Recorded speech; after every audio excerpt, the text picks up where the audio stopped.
The subcommittee will come to order. Today, the subcommittee holds a hearing entitled Examining Advertising and Marketing Practices Within the Substance Abuse Treatment Industry. This hearing builds on the subcommittee's extensive work over the past 4 years examining the causes and scope of the opioid epidemic, including ways to effectively treat individuals with a substance use disorder. The opioid epidemic continues to ravage our nation. According to the Centers for Disease Control, approximately 2.1 million Americans over the age of 12 suffer from an opioid use disorder. Meanwhile, the number of Americans dying from opioid overdoses has increased in recent years to 115 deaths per day. As the opioid epidemic continues to take its toll, the demand for treatment has dramatically increased. According to the Substance Abuse and Mental Health Services Administration, the number of treatment facility admissions for opiate use increased 58% from 2005 through 2015. With rising demand, the number of treatment facilities has also grown. However, the increased demand for treatment and attendant proliferation of treatment facilities has raised a number of concerns about practices within the industry. Our December hearing examined patient brokering, the practice of recruiting individuals with a substance use disorder and luring them to treatment facilities and sober living homes, often in other states, in return for financial kickbacks. We also heard testimony about the problems stemming from the dramatic surge in substance use disorder treatment facilities, including practices employed by businesses known generally as call aggregators. These practices incentivize profit over the recovery and well-being of the individual seeking treatment. The information we learned at the hearing in December, along with additional reports and research that the committee conducted, led us to dig deeper into these marketing and advertising practices within the drug treatment industry. If you compare how one seeks care for a substance use disorder to how one would seek care for any other illness or disease, the differences are staggering. For example, if you aren't feeling well, most people would go to their primary care physician, or if it's an emergency, the ER, and that doctor is likely to refer you to another doctor or specialist depending on what's wrong. Here, individuals seeking treatment for themselves or a loved one often turn to the internet to find resources to guide them in choosing a treatment center. One study found that 61% of people who went to rehab used the internet to find treatment. Such online searches can prove overwhelming. Patients are often at the mercy of what they find online with little or no guidance from a medical professional. Many treatment-focused websites advertise hotlines that purport to direct individuals to a trained professional who can help the individual assess what treatment facility will best meet their needs. These call centers may appear to be unaffiliated third-party referral services, but they are often either owned and operated by treatment facilities or are paid by facilities to refer calls. While some centers disclose their relationship with treatment facilities, others may engage in deceptive marketing tactics to hide them. Moreover, these call centers are often staffed by sales representatives rather than medical professionals. In some cases, the individuals staffing the company's call center receive a bonus each month based on the number of callers that are successfully admitted into one's company's facilities. In some of the worst cases, call aggregators or call centers may refer patients to facilities that don't meet their needs based on a financial arrangement, and once patients enter treatment, they may be vulnerable to exploitation by unscrupulous business owners. Concerns raised about deceptive advertising and marketing practice have already led to action. For example, several states have passed legislation. The National Association for Addiction Treatment Providers updated its code of ethics, and Google placed a temporary restriction of online advertising by treatment providers due to misleading experiences among rehabilitation treatment centers. As the opioid epidemic continues to claim lives, it is vital that we ensure individuals seeking treatment for themselves or loved ones are able to find treatment that best meets their needs without being misled by those who would prioritize financial gain over saving lives. We thank our panel of witnesses for joining us this morning. I hope that today's hearing will shed light on how we can combat deceptive marketing practices while protecting legitimate treatment centers and the individuals desperately seeking their care. We thank you for appearing before the subcommittee today, and we'll look forward to hearing your testimony shortly. At this time, the chair will recognize the ranking member of this subcommittee, Ms. DeGette, for 5 minutes for the purposes of an opening statement. Thank you so much, Mr. Chairman. Mr. Chairman, throughout the several years that we've been holding a series of hearings in this subcommittee and other subcommittees of the Energy and Commerce Committee, one of the themes that has emerged is that families need good information about the types of treatment that are available. And also, we've heard from the medical experts that evidence-based treatment, including medication-assisted treatment, is the most effective means for overcoming opioid use disorders. But this is echoing what your concern is. Not all facilities provide that treatment. Some facilities make only vague promises about the effectiveness of various treatment models they offer.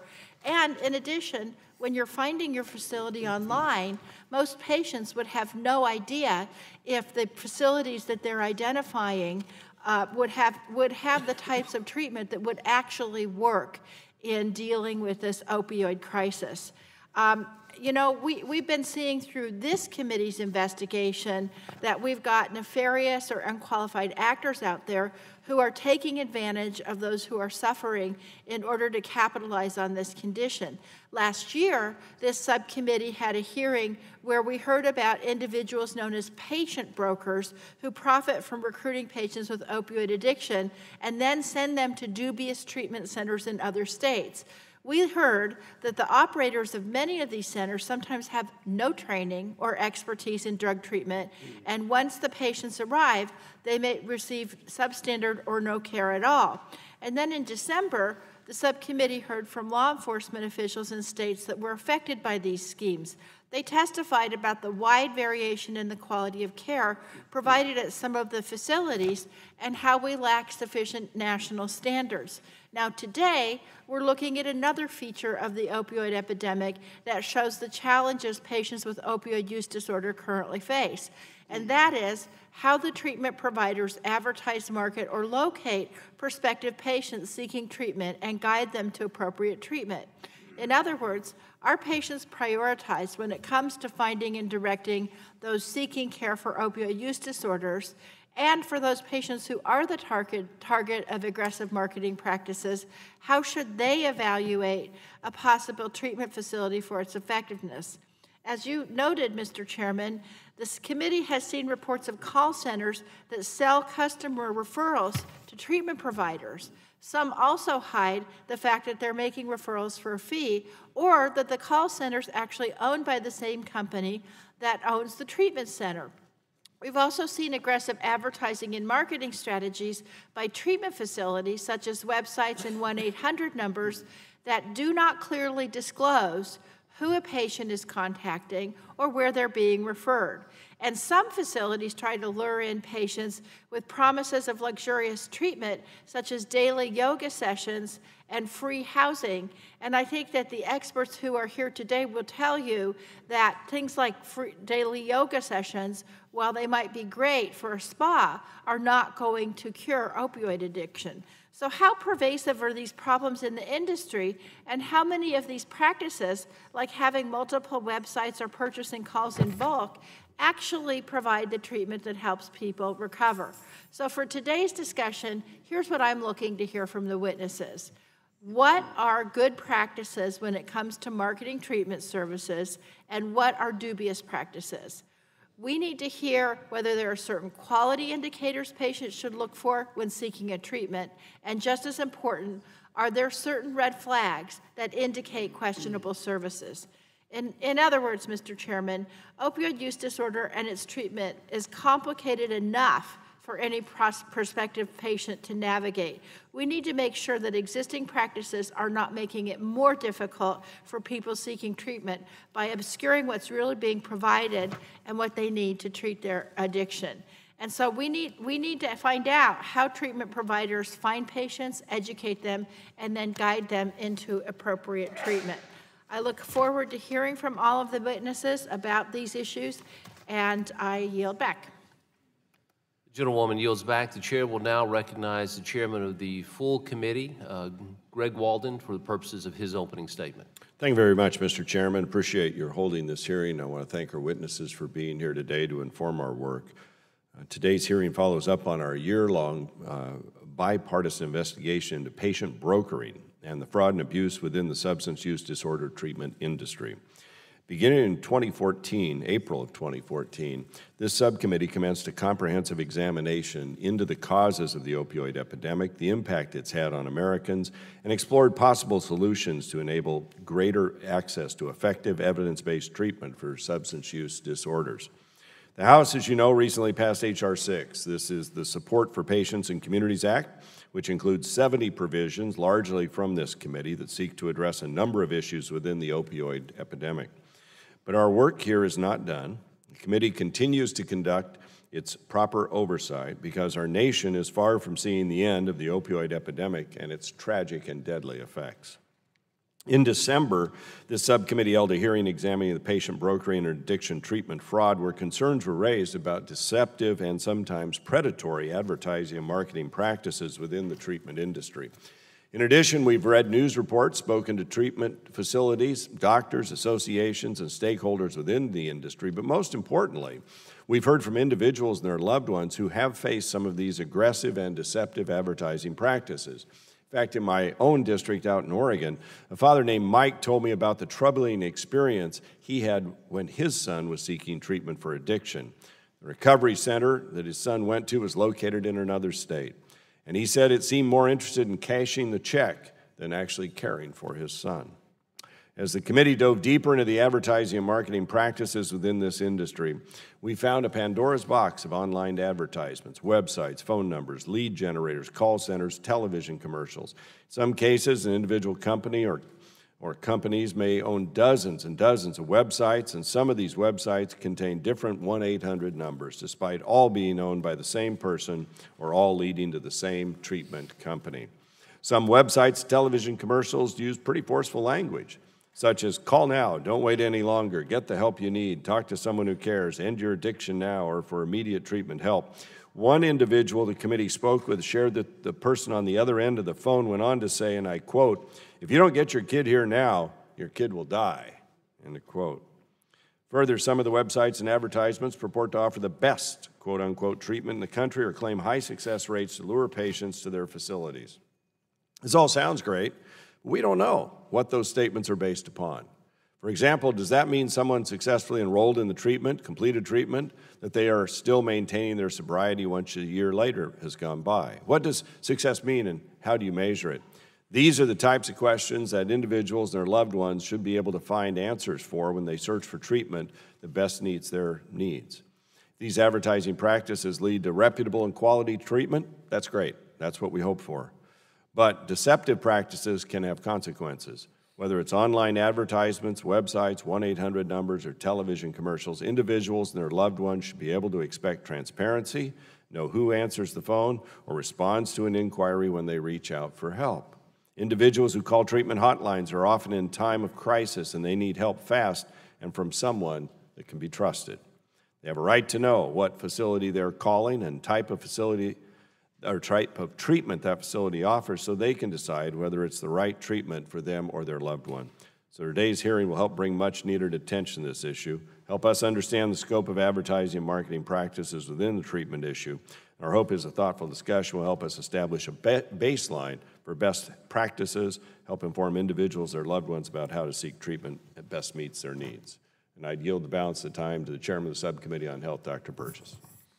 Well, I thank the chairman for yielding, and the chairman makes an important point. H.R. 6 did pass through this committee and indeed on the floor of the House, and we do call on the Senate, the other body, to take that up. This is not the first hearing we've had on this subject. Last December, we did have a hearing, and we heard from the Assistant Attorney General from the Massachusetts Attorney General's office. Eric Gold was his name.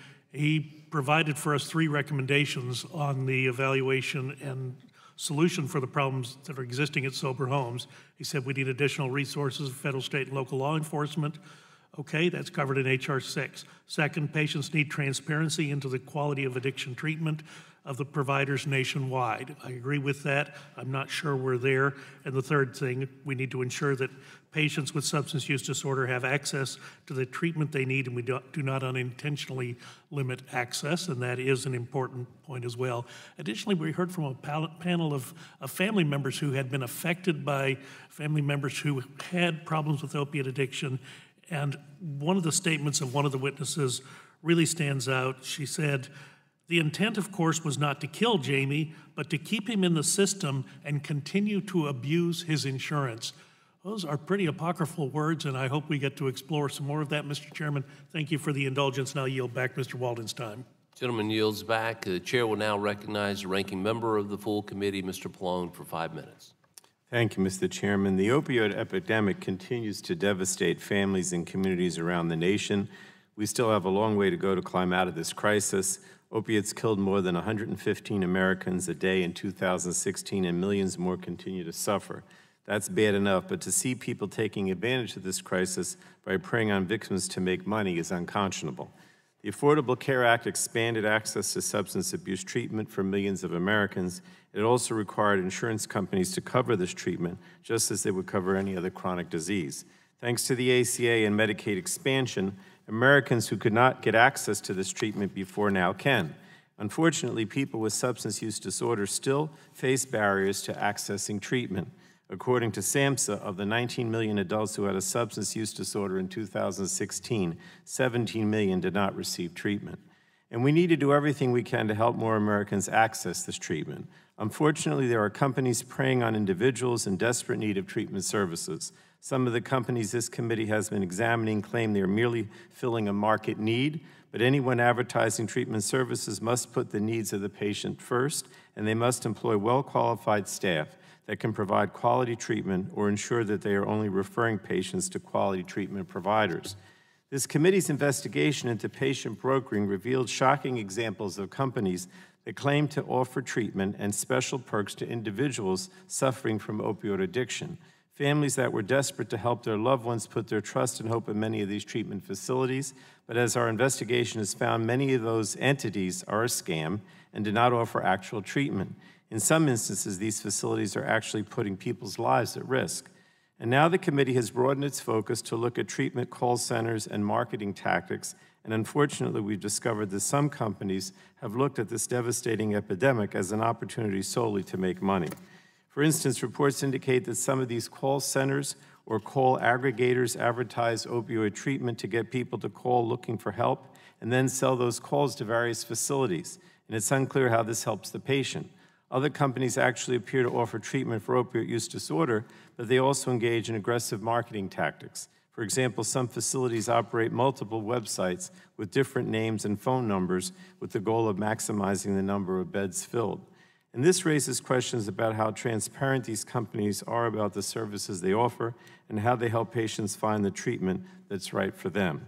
It also raises questions about how a prospective patient is supposed to navigate the countless number of treatment offerings and find quality care against the backdrop of the array of services being advertised. So I'm hopeful our witnesses can shed some light on the types of marketing and treatment practices that are best designed to put the patient first and help them find quality care. And unless someone else wants my time, I yield back, Mr. Chairman. Gentleman yields back. I ask unanimous consent that the members' written opening statements be made part of the record without objection, so ordered. Additionally, I ask unanimous consent that Energy and Commerce members not on the Subcommittee on Oversight and Investigations be permitted to participate in today's hearing without objection, so ordered. I would now like to introduce our witnesses for today's hearing. Today we have Dr. Marvin Ventrell, who is the Executive Director of the National Association of Addiction Treatment Providers. Next is Mr. Mark Mishik, President and CEO of Hazelden Betty Ford Foundation. Third is Mr. Michael Cartwright, who is the Chairman and CEO of American Addiction Centers.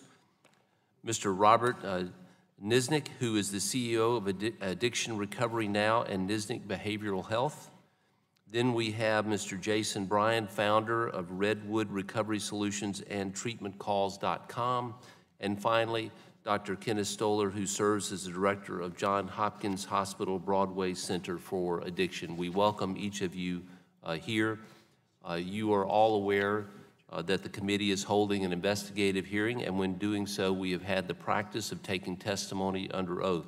Do any of you have any objection to testifying under oath? Every witness has replied no. The chairman then advises you that under the rules of the House and the rules of the committee, you're entitled to be accompanied by counsel. Do you desire to be accompanied by counsel during your testimony today? Let the record reflect that all the witnesses have replied no. In that case, if you would please rise and raise your right hand, I will swear you in. Do you swear that the testimony you are about to give is the truth, the whole truth, and nothing but the truth? You may be seated. All the witnesses have responded affirmatively, and you are now under oath and subject to the penalties set forth in Title 18, Section 1001 of the United States Code, and you may now give a 5-minute summary of your written statement. There should be a light system that will tell you when that time is come, so you'll have 5 minutes. It should go yellow at 1 minute and red when your time is up. And I will now start with Mr. Ventral. You may begin. And make sure your mic is up close and you turn your button on when you testify. Thank you, Mr. Chairman Harper. Thank you, Ranking Member DeGette. I also recognize the comments of Ranking Member Pallone and the comments made by the Committee at Large Chair, Mr. Walden. Thank you for the opportunity to be here today to present this testimony. I represent the National Association of Addiction Treatment Providers. I am the Executive Director of the National Association, also known from time to time as NAATP, or folks will say NATAP. That all refers to us. It is an honor to be here. I'm excited to give this testimony because our association is fully supportive of the work of this subcommittee. This has, in fact, been the focus of the National Association for the past several years. We are horrified by the behaviors that have occurred in this field. They are not us. It is not unusual for a trade association such as ours to perhaps object or resist certain regulation. We do not do so in this instance. In fact, we have been at the forefront of asking for this sort of regulation for some time. That is why, among other things, we developed our new Code of Ethics and are in the process of writing a resource guidebook for the ethical and proper representation, operation of addiction treatment centers. So thank you again for this opportunity. We wholeheartedly support what you are doing. We want to be part of that. We want to provide as much information as we possibly can for you, and I look forward to giving this testimony today and answering your questions. Ranking Member DeGette specifically asked in her opening comments for recommendations, and I will, for choosing treatment centers and for red flags in understanding what is not an appropriate center. We have worked diligently on these very things. Much of that resource is attached to my written testimony as a supplement, and it should be ultimately in the record, and I look forward again to articulating any of those principles. Our association is grateful for this opportunity on behalf of our members and the thousands of patients that they serve, and we support this committee's efforts to clean up the practices that are harming us all. This matter, ethical operation, professional operation, and legal operation of addiction treatment, is at the forefront of our work. What has happened in our industry is among the greatest threats to the success of our work as an addiction treatment field that we have ever seen. Historically, the practice of addiction treatment has been marginalized. It has been stigmatized, and we have functioned on the outskirts of healthcare. We are poised to make a change in this regard now. We are poised with all of the developments that have occurred in terms of science, social science, and opportunity for funding and treatment. We are poised to do the best work we have ever been able to do. That is what we wish to do, and we are being delayed and we are being impeded from that by bad actors. These bad actors that are the source of the sorts of comments that the committee made are a minority. They are a small minority, but they are an effective and very damaging minority. They are not our members. I wish to say that they are not we. The National Association of Addiction Treatment Providers is comprised of approximately 850 treatment campuses around the country. These are good centers doing good work. The source of the problem is not the National Association. It is not common, as I indicated, for a trade association to resist regulation. Once again, we do not. In fact, we are promulgating much of that within our practices now. The primary issues have been accurately identified. I applaud the subcommittee's staff memorandum. It is accurate, and I adopt all of it. The problems we are facing are primarily these: patient brokering, billing and insurance abuses, credential misrepresentation, predatory web practices, and foremost in predatory web practices is the matter of deceptive, unbranded, or inadequately branded websites. While a trade association is not typically in the business of policing, we have undertaken that role as it concerns our members, and we have adopted an initiative called the Quality Assurance Initiative, which has 11 components. I would like to explain all of them to you. Of course, I don't have time to do that, but hopefully you'll ask me questions about those. And each of these 11 initiatives, many of which are focused specifically on deceptive advertising matters, are addressed in the Quality Assurance Initiative, which will be fully articulated in the guidebook that will be published later this year. I see that my time is up, and I thank you for the opportunity. Thank you, Mr. Ventrell. Chair will now recognize Mr. Mishik for 5 minutes for the purposes of his opening statement. Thank you, Chairman Harper, Ranking Member DeGette, and members of the subcommittee for inviting me. It is an honor. I'm grateful for your leadership in addressing the opioid crisis and addiction, and for the opportunity to testify today about business practices and quality standards in the addiction treatment industry. My name is Mark Mishik, and I'm the president and CEO of the Hazel and Betty Ford Foundation, a nonprofit addiction treatment provider with 17 sites in 9 states. We treat over 21,000 people annually and are also engaged in prevention, education, publishing, research, and advocacy related to the disease of addiction. On behalf of the millions of vulnerable people and families suffering from substance use disorders, thank you again for your bipartisan look into patient brokering and related issues. Growing market demand for addiction treatment driven by the opioid crisis and expanded insurance coverage has attracted unprecedented investment and an influx of new providers, all operating in a field that is underregulated and lacks consistent quality standards. It is in this environment that our industry has seen the rise of unprofessional, unethical, and sometimes illegal practices such as deceptive marketing and patient brokering, not to mention excessive consumer billing and insurance fraud. In too many cases, people who need help are instead being harmed.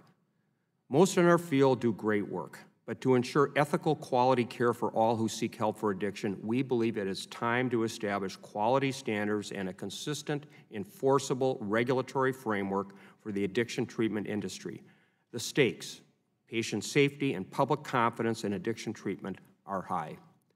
Now, patient referrals, of course, are not bad per se. The problem is when referrals are made with little or no regard to what is clinically appropriate for the patient, when there is a lack of transparency in the process, and especially when financial kickbacks are involved. That's when referrals become patient brokering. Many brokering schemes begin with deceptive marketing. Now, at Hazel and Betty Ford, all of our treatment marketing leads to one website, one consumer website, hazelandbettyford.org. That is not the case for others who use multiple sites and multiple brands to acquire patients. Often it is not clear who is behind ads for addiction treatment or who consumers will get when they reach out for help. Some providers obscure their affiliations to other organizations or misrepresent the services they provide, the conditions they treat, the credentials of their staff, or the insurance that they actually accept. And some use online bait and switch techniques to get calls from people intending to call a different treatment center, something, unfortunately, we see frequently with our name.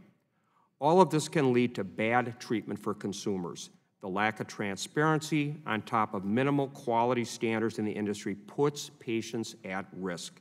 These kinds of practices certainly would not be tolerated in any other area of healthcare. And in light of them, and because of the life-saving work that we do, it is more imperative than ever for the addiction treatment field to hold itself to the highest ethical, legal, and quality standards.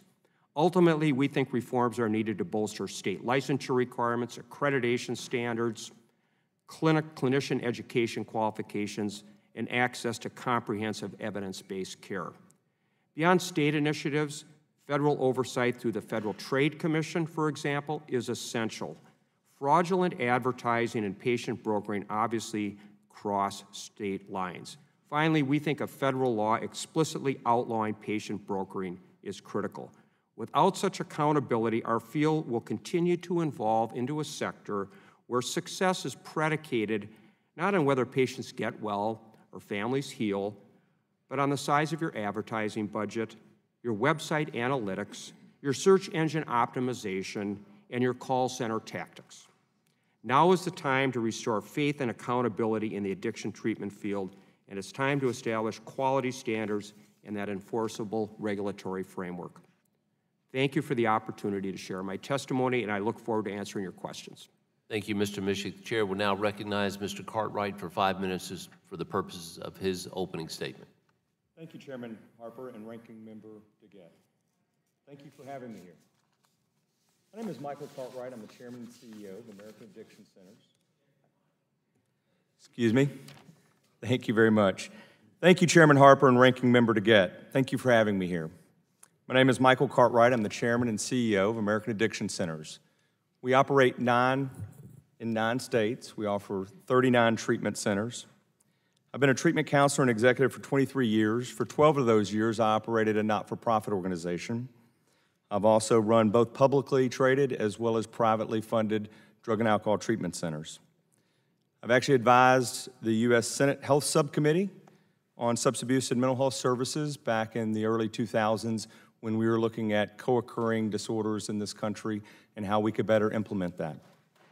I also serve on the board of directors of the National Association for Behavioral Health Care, which for 85 years has advocated nationally for mental health care and substance abuse. Its members include American Addiction Centers and other publicly traded healthcare companies like HCA and Acadia, UHS, among others.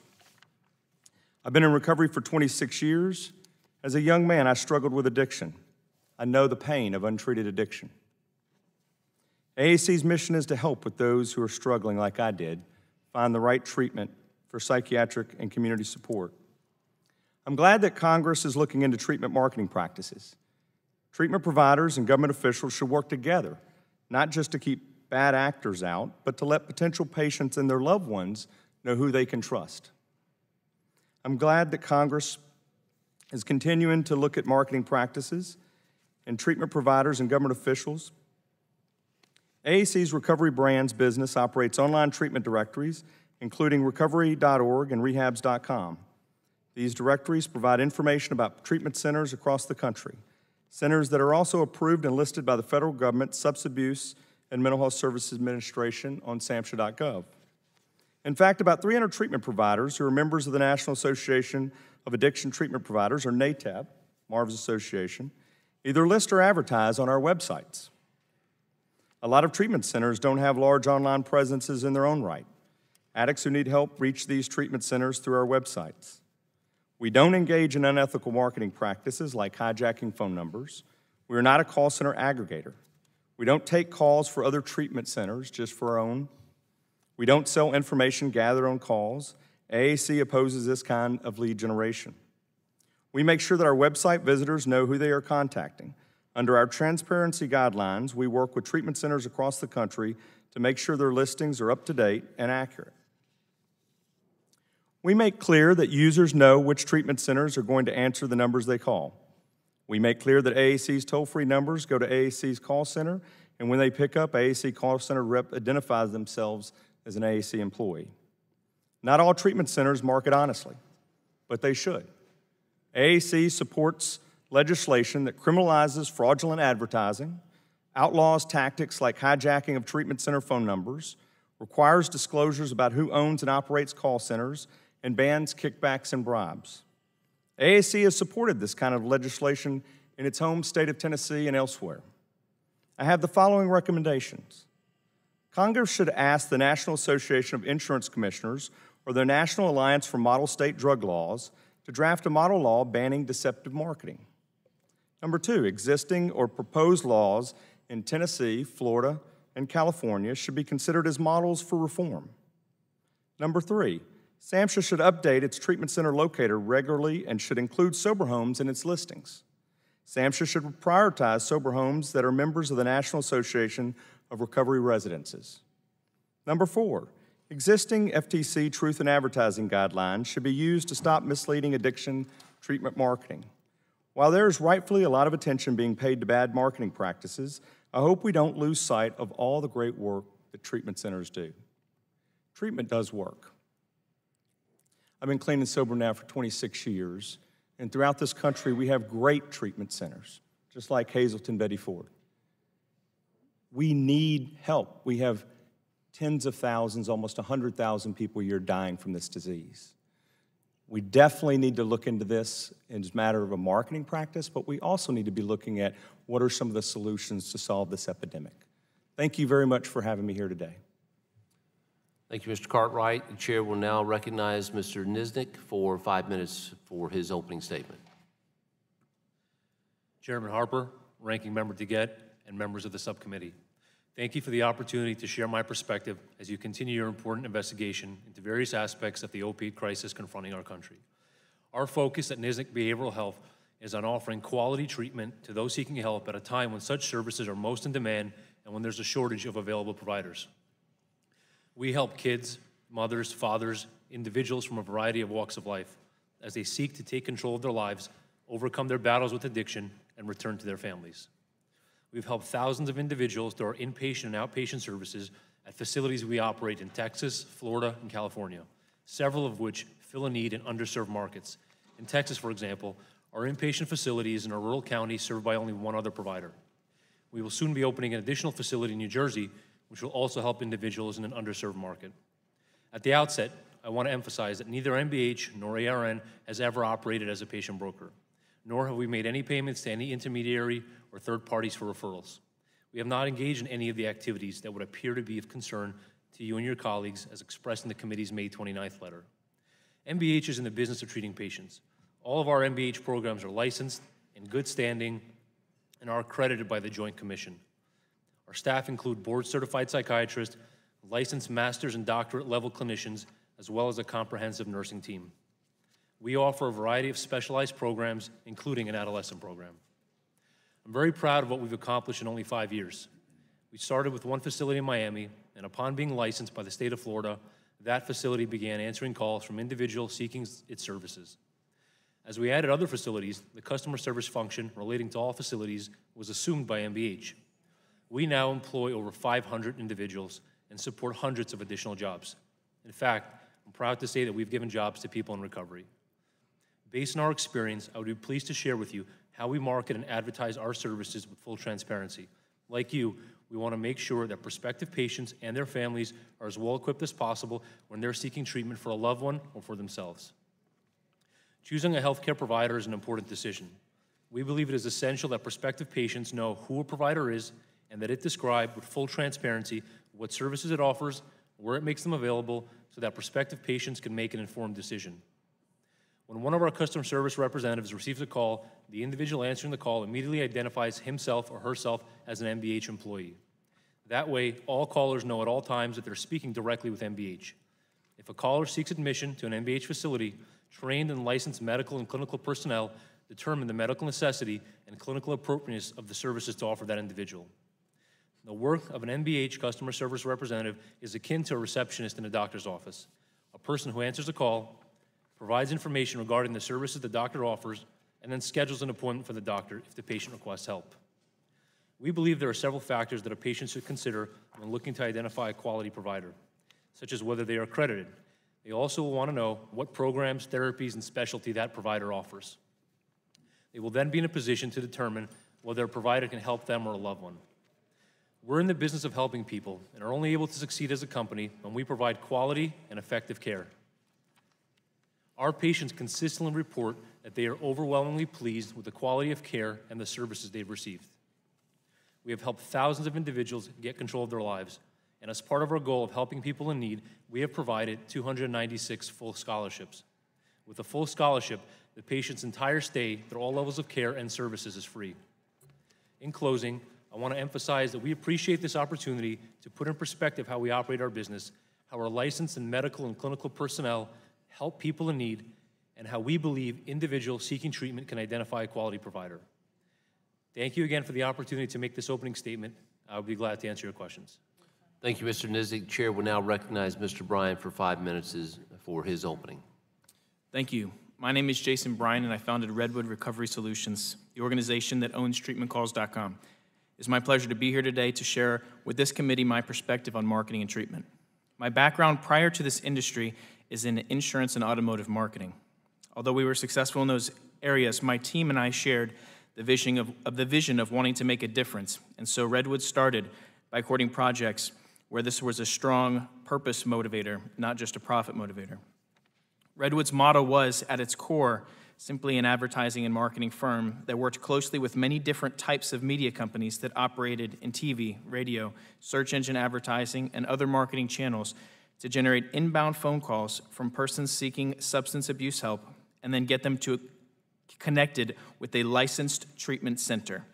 Redwood did not own these sources or the agencies that ultimately built or controlled the distribution of the media company's advertisements. Due to this, Redwood developed a strict set of marketing standards and requirements for these agencies to follow in order to work with us as an affiliate. These rules forbid the use of any sort of incentive to the caller for making the call, the use of any treatment center's intellectual property, any attempt at intentionally deceiving the caller, or any provision of any clinical guidance, just to name a few. These affiliates were compensated a flat, pre-negotiated rate per call to Redwood, and at no time was their fee structure contingent on the outcome of any call or the placement of any patient. After receiving a call from an affiliate, Redwood would then route this inbound phone call directly to a licensed treatment provider within its network. Redwood did not answer any of these inbound phone calls, but rather the licensed treatment providers were responsible to answer the calls. It was in the sole discretion and professional judgment of the licensed treatment program answering the inbound call, along with the caller themselves, to make any decision about the appropriateness or lack thereof of a program best suited for the caller or their loved one. If a referral was needed to another facility or level of care, it would have been done solely by the licensed treatment provider, as Redwood made no referrals whatsoever. I need to add clarity surrounding my past tense use of Redwood and share my brief opinion on the unfortunate reality of painting with broad strokes. In January of this year, collectively with my team, Redwood decided it was time to move on from this industry. Far too often, this industry and those watching it from the sidelines want to typecast marketing companies as bad and unethical because of the abuse of a few immoral, disgusting individuals. I'd liken this to saying that all treatment centers are bad simply because a few have given the industry a black eye. That would be wrong and misleading and unfortunate to those that they could have ultimately served. Inevitably, when I discuss this topic within the industry, people want to use a crisis moment and vulnerability as a supporting argument for why companies like mine are bad or unethical. This past week, a good friend of mine lost her husband to an overdose. He went to the best treatment money could buy, she said. We all prayed this day would not happen, but his family and I knew that this day might come, and indeed our worst nightmare came true. The reality is that people seeking treatment do so for some time. They search for months and even years in some instances for solution. This disease often gets worse over years or even decades. I am in no way downplaying the seriousness of or the importance of making the phone call, but to suggest that the calls received are random, impromptu decisions caught in a moment of vulnerability is simply inaccurate. The second point that always comes up pertains to the appropriateness of a facility that the call is routed to. If you find yourself asking, how do you know if a generic helpline call was a good fit for a specific center, consider this. If you searched for treatment online and called any treatment center that came up directly, would you finding them online qualify that center to be the best fit for you or your loved one? If you used a phone book and called one listed there, would that be a perfect fit? If a center placed an advertisement on television directly, might that do the trick in finding the right one? Of course, none of these things independently change anything about the quality of care or experience one might receive at any given center. Don't lose sight that these treatment providers are licensed to do the work that they are doing, and outside of gross negligence, these centers who share the same licensure even internally still disagree largely on what type of treatment is best for the same client, and ultimately that subjectivity is largely part of the disparagement on where a call would be best suited. We've never entered that conversation and have always taken the stance that their licensure was good enough for us to work with them. Placing a scarlet letter on marketing companies like so many have doesn't change how treatment centers will handle the phone call, and in fact, at least in our case, actually chases away good people and good corporations that want to do good work helping people. Over 519,000 individuals placed calls that were routed through my company to facilities licensed to provide them with help. Regardless of anything anyone may claim, lives have been changed and saved because Redwood cared enough to do something that made a difference, and I'm proud of that. I strongly urge anyone in this industry and those who are tasked with creating legislation in it to reconsider how they look at marketing companies. Quickly summarized, without them, less money will be spent connecting people with the help that they desperately need, and even if all the marketing companies were gone, there wouldn't be any fewer people in need of help, and the bad centers would still exist. I'm happy to be part of this conversation and can continue any dialogue that helps accomplish the initial goal Redwood set out on of helping people. Thank you, Mr. Bryan. Chair will now recognize Dr. Stoller for his testimony. Chairman Harper, Ranking Member DeGette, and members of the subcommittee, thank you for giving me the opportunity to speak with you today. With 64,000 overdose fatalities in 2016, we are fortunate to have at our disposal effective, evidence-based approaches to treating substance use disorders. In my experience, the impact of treatment is optimized when 3 sequential actions are taken. Number 1, using opportunistic times and settings to engage potential patients. Number 2, completing a comprehensive initial assessment to determine the best setting and type of treatment for each individual. And number 3, offering treatments that are evidence-based, high quality, and dynamically adjusted. Regarding action number 1, I focus on referrals from locations where people are most in need of treatment. Accepting patients who have already been engaged in the healthcare system prevents lost opportunities for life-saving treatment. Hospital emergency rooms and inpatient units have patients who survived overdoses, are being treated for medical problems resulting from injection drug use, or are contemplating suicide. Other referrals come from medical offices, other treatment programs, and of course, community walk-ins. By focusing on these sources of referral, we serve patients who are most in need and who otherwise would incur tremendous costs to the healthcare system as high utilizers of costly services. Regarding action number 2, a comprehensive assessment is done by my clinical staff, as each patient is unique in terms of their disorder, as well as their personal strengths, liabilities, and resources. Past treatment experiences can also inform what to try next. For example, for those who have repeatedly failed limited-time episodes without medications, I may recommend a medication trial in the setting of long-term outpatient counseling. And those who have severe mental health and social problems might best succeed in a comprehensive program with resources to effectively address all of those problems. Regarding action number 3, the actual treatment, I consider there to be 5 critical approaches that providers of high-quality treatment aspire to offer. Number 1, they use medications as clinically appropriate, including the 3 FDA-approved medications for opioid use disorder and 3 for alcohol use disorder. They should be started, stopped, and switched over time according to ongoing response. Number 2, they combine it with psychosocial treatments, including counseling delivered by skilled professionals. Number 3, they use behavioral therapies that motivate positive change and increase treatment adherence. Number 4, they use adaptive step care models. This means they use ongoing measurement of outcomes to continually adjust the intensity and types of treatment and to motivate engagement.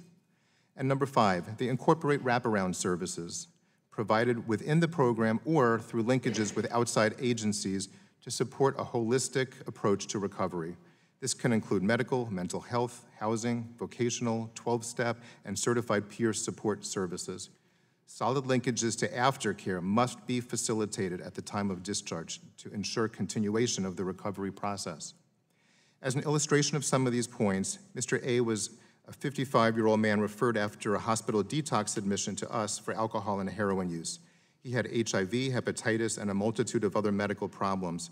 We began him on buprenorphine and later switched him to methadone. We provided him with counseling and housing when needed and coordinated with his local medical providers. One day I received an inquiry from his managed care organization after they determined that over the prior 17 months he had 81 ER visits, incurring tremendous cost.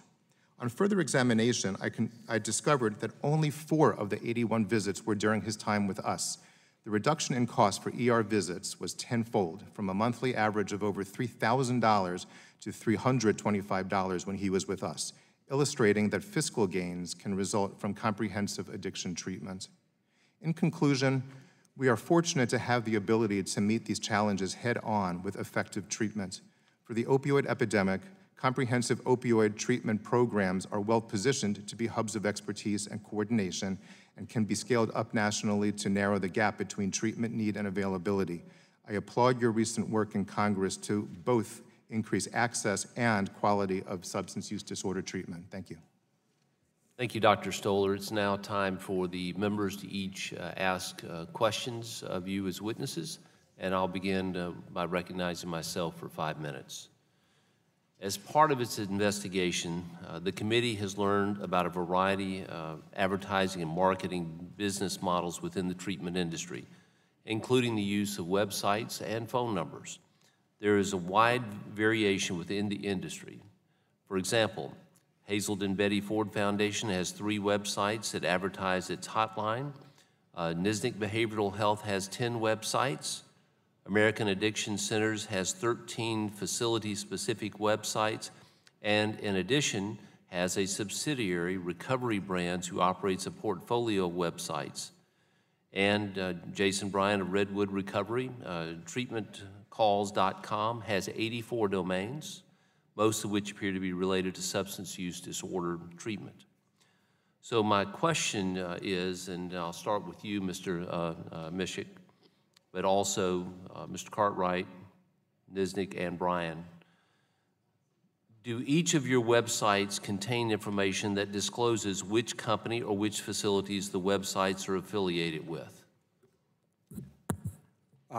Our main website, hazelandbettyford.org, is most of our web hits come to that website. The other 2 that you reference are prior to our merger with the Betty Ford Center. Hazeland.org is about our publishing, and the other website relates to philanthropy. So for consumers seeking treatment, they go to one website, hazelandbettyford.org. And have those disclosures always been on your website? Yes, absolutely. Okay. Absolutely. All right, Mr. Cartwright. Thank you, Chairman. Yes, we have a variety of websites that go specifically to American Addiction Centers or our drug and alcohol treatment centers in the different states, Desert Hope, Greenhouse in Texas, we have a treatment center. And then we have Recovery Brands, which is the portfolio that you're concerned about. Okay. Absolutely. My question is, to be sure that I'm clear here, that do those disclose which company or which facilities those websites are affiliated with at that point? Yes, sir, they do. Okay. And have those disclosures always been on those websites? And if not, when were they added? They were not. We had bought Recovery Brands. It was a company that was out in the state of California. And when we bought that company, one of the things that we do as a publicly traded company, we have a group of lawyers that vetted those sites, went through them, looked at those websites, looked at where we should be, make sure we're in compliance, and we've done that over about a 2-year period. Yeah, were they? I would say last year, go ahead. Okay, were they operational while they were being reviewed and looked at by your team? They were. They were owned by another company. We had a group of attorneys that reviewed them, looked over the websites, and we found that they were the most ethical, straightforward websites that we saw is related to third-party websites that we could find out there. We asked them to do some changes, which they did, and before we bought that organization. When we bought that organization, and since we've operated it, it has absolutely been 100% transparent websites. Mr. Nisnik. Of the websites you mentioned, the majority of them are facility websites, so when you go on the website, you know that it's the facility you're calling, or the NBH website, so you know who you're reaching.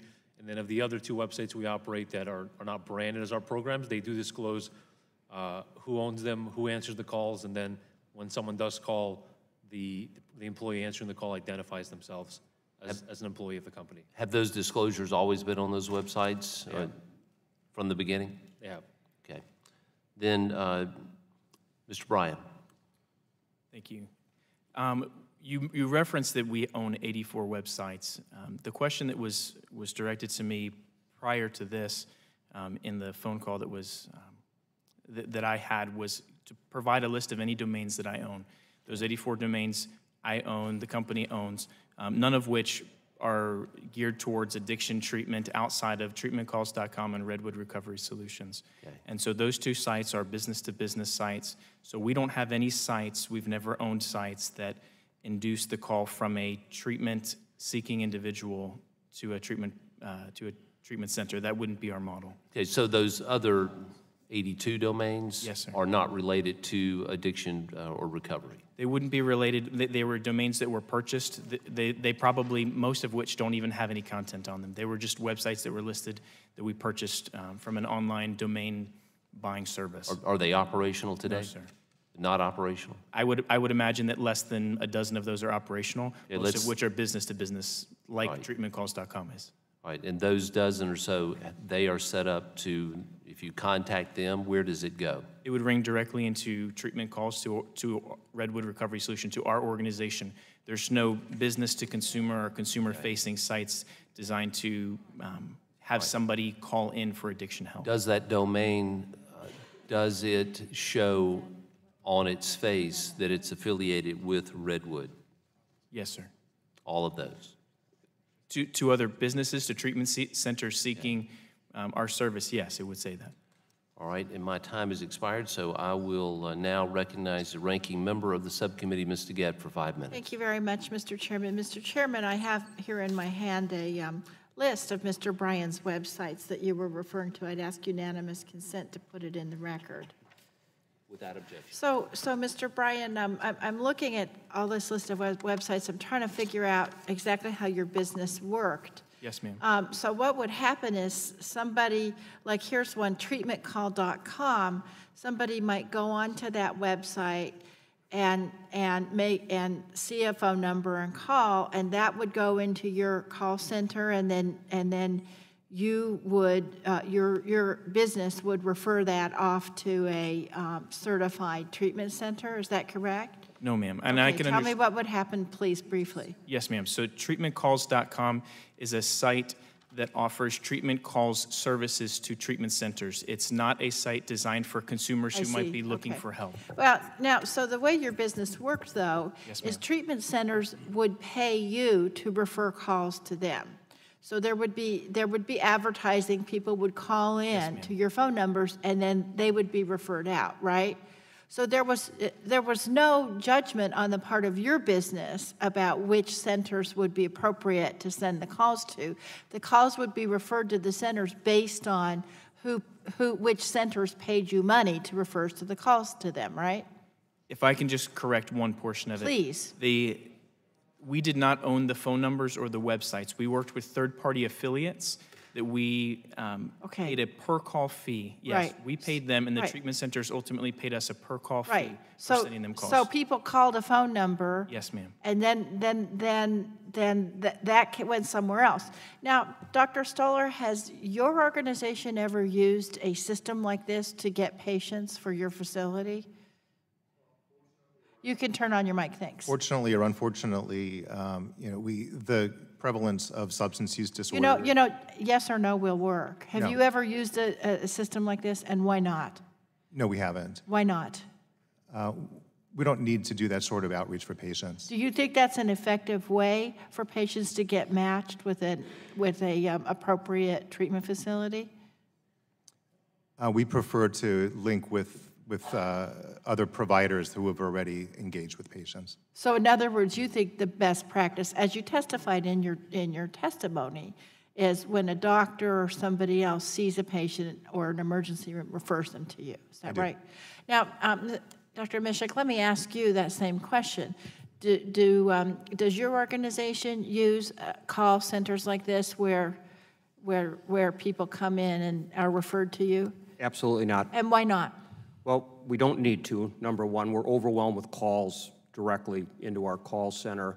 And number two, we need to take the people who come to us and assess them. We don't need a third party to be funneling someone to us who may have an eating disorder and shouldn't be coming to us in the first place. Well, you know, this is a interesting question to me because the two of you gentlemen are here representing two of the premier centers in this country, but there are thousands of people who need services, addiction services, who might be going to other centers. So, do you think there's some kind of inherent problem with using these call aggregators, like we heard about from Mr. Bryan?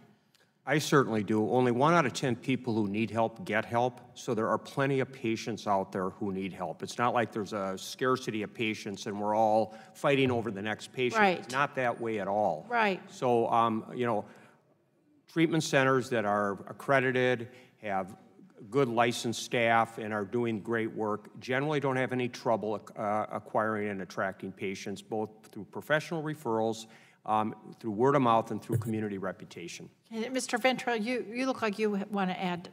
Well, I was nodding along, Congresswoman. The issue becomes whether a clinical assessment is being made or a sales assessment is being made. And that's essentially the distinction that's drawn here today by Dr. Stoller and Mr. Mishik. People are looking for health care. Right.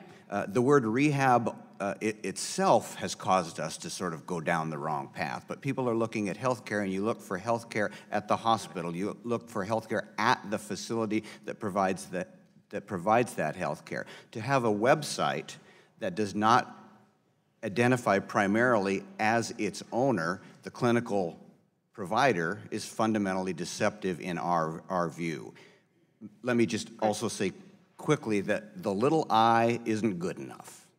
The little I isn't good enough. So one of the questions that the chairman asked is, does your site identify or disclose your identity? Yes. I don't, and that's a very thoughtful question, but I don't think it should even have, that question shouldn't even have to be asked. They it should should know who simply they're be calling. the site of the individual. Right. The little I don't go to the little I, and consumers in crisis certainly don't know how to do that. Right. And the fact that it ultimately identifies it is frankly, wholly inadequate. Thank you very much. Thank you, gentlemen.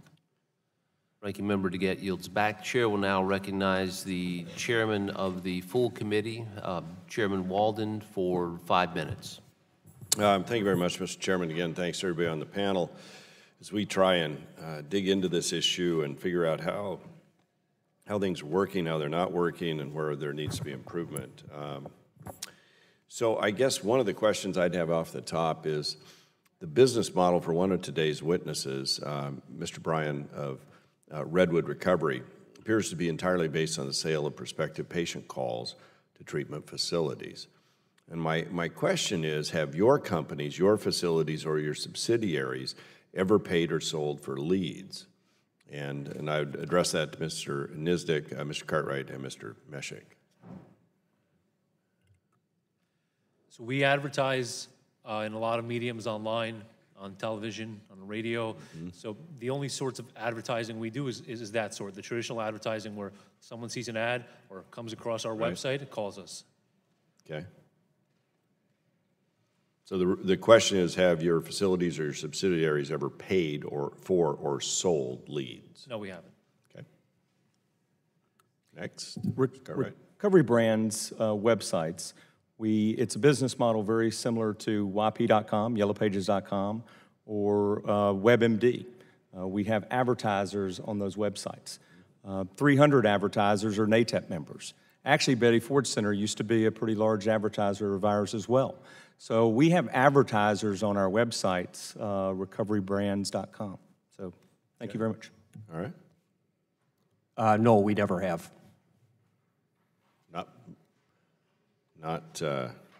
Never paid for or sold leads. No, we never have. Okay. Mr. Ventrell, the National Association of Addiction Treatment Providers recently updated its code of ethics with particular focus in the advertising and marketing space to fight back against practices of patient brokering, including this kind of lead generation. Can you explain and perhaps provide a few examples for what practices the association was seeing in the substance use disorder treatment industry that led it to revise its code of ethics? What Yes, did you Mr. Chairman, see? thank you. The National Association had a code of ethics for some time. In spirit, it prohibited all the kinds of practices that have been discussed here today. However, it wasn't thought necessary prior to last year that we specifically articulate exactly what right and wrong is. Our good providers didn't need to be told right and wrong, they were just doing right. But we came to understand that that's not true across the board, and so we approved our new Ethics Code 2.0 on December 31st, 2017, and it became effective on January 1st. It specifically defines and prohibits the kinds of conduct we're talking about today. The first and foremost of these would be patient brokering. Under no circumstances may an NAATP member or under any circumstances should any treatment provider, in our view, buy leads or sell leads. And so if there's a connection with doing that, it is prohibited by our code and you may not be an NAATP member. A second area that came up frequently was licensing and accreditation misrepresentation. It is difficult enough for the consumer to understand what they need. When the provider misrepresents or does not adequately display precisely what they are licensed or accredited for, the consumer can't know what they are getting, and that lack of regulation is extremely dangerous. The third and most prevalent reason why we removed certain members from our roles, Mr. Chairman, is what we call unbranded or inadequately branded sites. You have received information from your staff that indicates, among other things, that we have sacrificed approximately $100,000 in dues revenue and removed 24 parent companies from our membership rolls primarily for this reason. There are multiple reasons, but the primary reason why members were not renewed or as incoming applications occur and are denied is because we find that there is inadequate branding on the site for the same reason that I just discussed with Ranking Member DeGette. The ability to somehow investigate and determine ultimately that the site is connected to a provider is simply not adequate. It should be branded as, for example, the Hazel and Betty Ford site is. So for the most part, where we have removed members or not invited members or declined an application, it has been because of the deceptive websites. All right. It's just a question of transparency, Mr. Chairman. Thank you. I want to go back, because I maybe didn't hear this right, to Mr. Cartwright. I was looking at my notes here. Just the yes or no. Have your companies, your facilities, or your subsidiaries ever paid for or sold leads? No, we don't pay for or sell leads. Okay. Recovery Brands has an advertising model very similar to WebMD or YellowPages.com, and I'm assuming that Hazelden, Betty Ford, and NATEP must like that model, because about 300 of the NATEP members are advertisers of ours. About half of our advertising revenue comes from NATEP members, so we hold ourselves up as a solid organization of the way you can do and should do advertising on the internet. I'm just sensing, Mr. Chairman, with your indulgence, maybe a disagreement on the other end of the panel. Is that accurate? Mr. Chairman, are you recognizing me? Yeah. Thank you. Mr. Cartwright's written testimony, which I saw for the first time yesterday, indicated this 300 number, that there are 300 NAATP members which advertise on the site. I am unfamiliar with this. I'm surprised to hear this information, but I am entirely open to finding out exactly what it is. I would ask for the opportunity to determine whether that's true by being provided a list of those 300 members, and then also ask ourselves, what do we mean by advertising, right? There is a common practice generally among the problems on the website to bring in good providers, put them on the site. I'm not saying this is the case here, I don't know that, but there is a common practice to grab a Hazelden Betty Ford or a Karen or a Harmony Foundation and put their information on the site as if it were part of, when in fact there is not a motive to produce Right, okay. for that Mr. site. Cartwright, are you okay sharing that information with them so we can get to the bottom of this? I would be happy to share it, and the easiest way to look at it is we generate about $8 million a year of our $400 million annual budget through advertising, and about one half of that, $4 million a year, is coming from NATAP members. Thank you for your indulgence, Mr. Chairman. Chairman Walden yields back. So if you'll make sure, Mr. Cartwright, you get us that list, that would be very helpful. Chair will now recognize a gentlewoman from Florida, Ms. Castor, for 5 minutes. Thank you, Mr. Chairman, and Ms. DeGette for calling this hearing. There are all sorts of press reports out there about unscrupulous actors that engage in deceptive marketing practices and who take advantage of patients, and I've heard directly from many families back home in Florida. And I'd like to discuss some of the problems and what we can do to solve it. Mr. Ventrell, you've gone into some detail here could you further expand on what you see as major problems with deceptive sales in the addiction treatment industry and how they prevent patients from getting the care that they need? Thank you, Congresswoman. If one begins by assuming that we need a transparent clinical assessment, much of the problem goes away. The fundamental problem is that most of the problematic areas do not promote a clinical assessment where the patient or the consumer understands who is performing that assessment. It's compounded by the fact that folks don't know what clinical assessment that they need. The primary areas continue to be licensing and accreditation, confusion and misrepresentation, unbranded or inadequately branded sites. And toward those goals, we have been very clear in two ways. One, you must have that clearly branded site. And now our association has, as of this month, adopted a new requirement that all NAATP members must be accredited.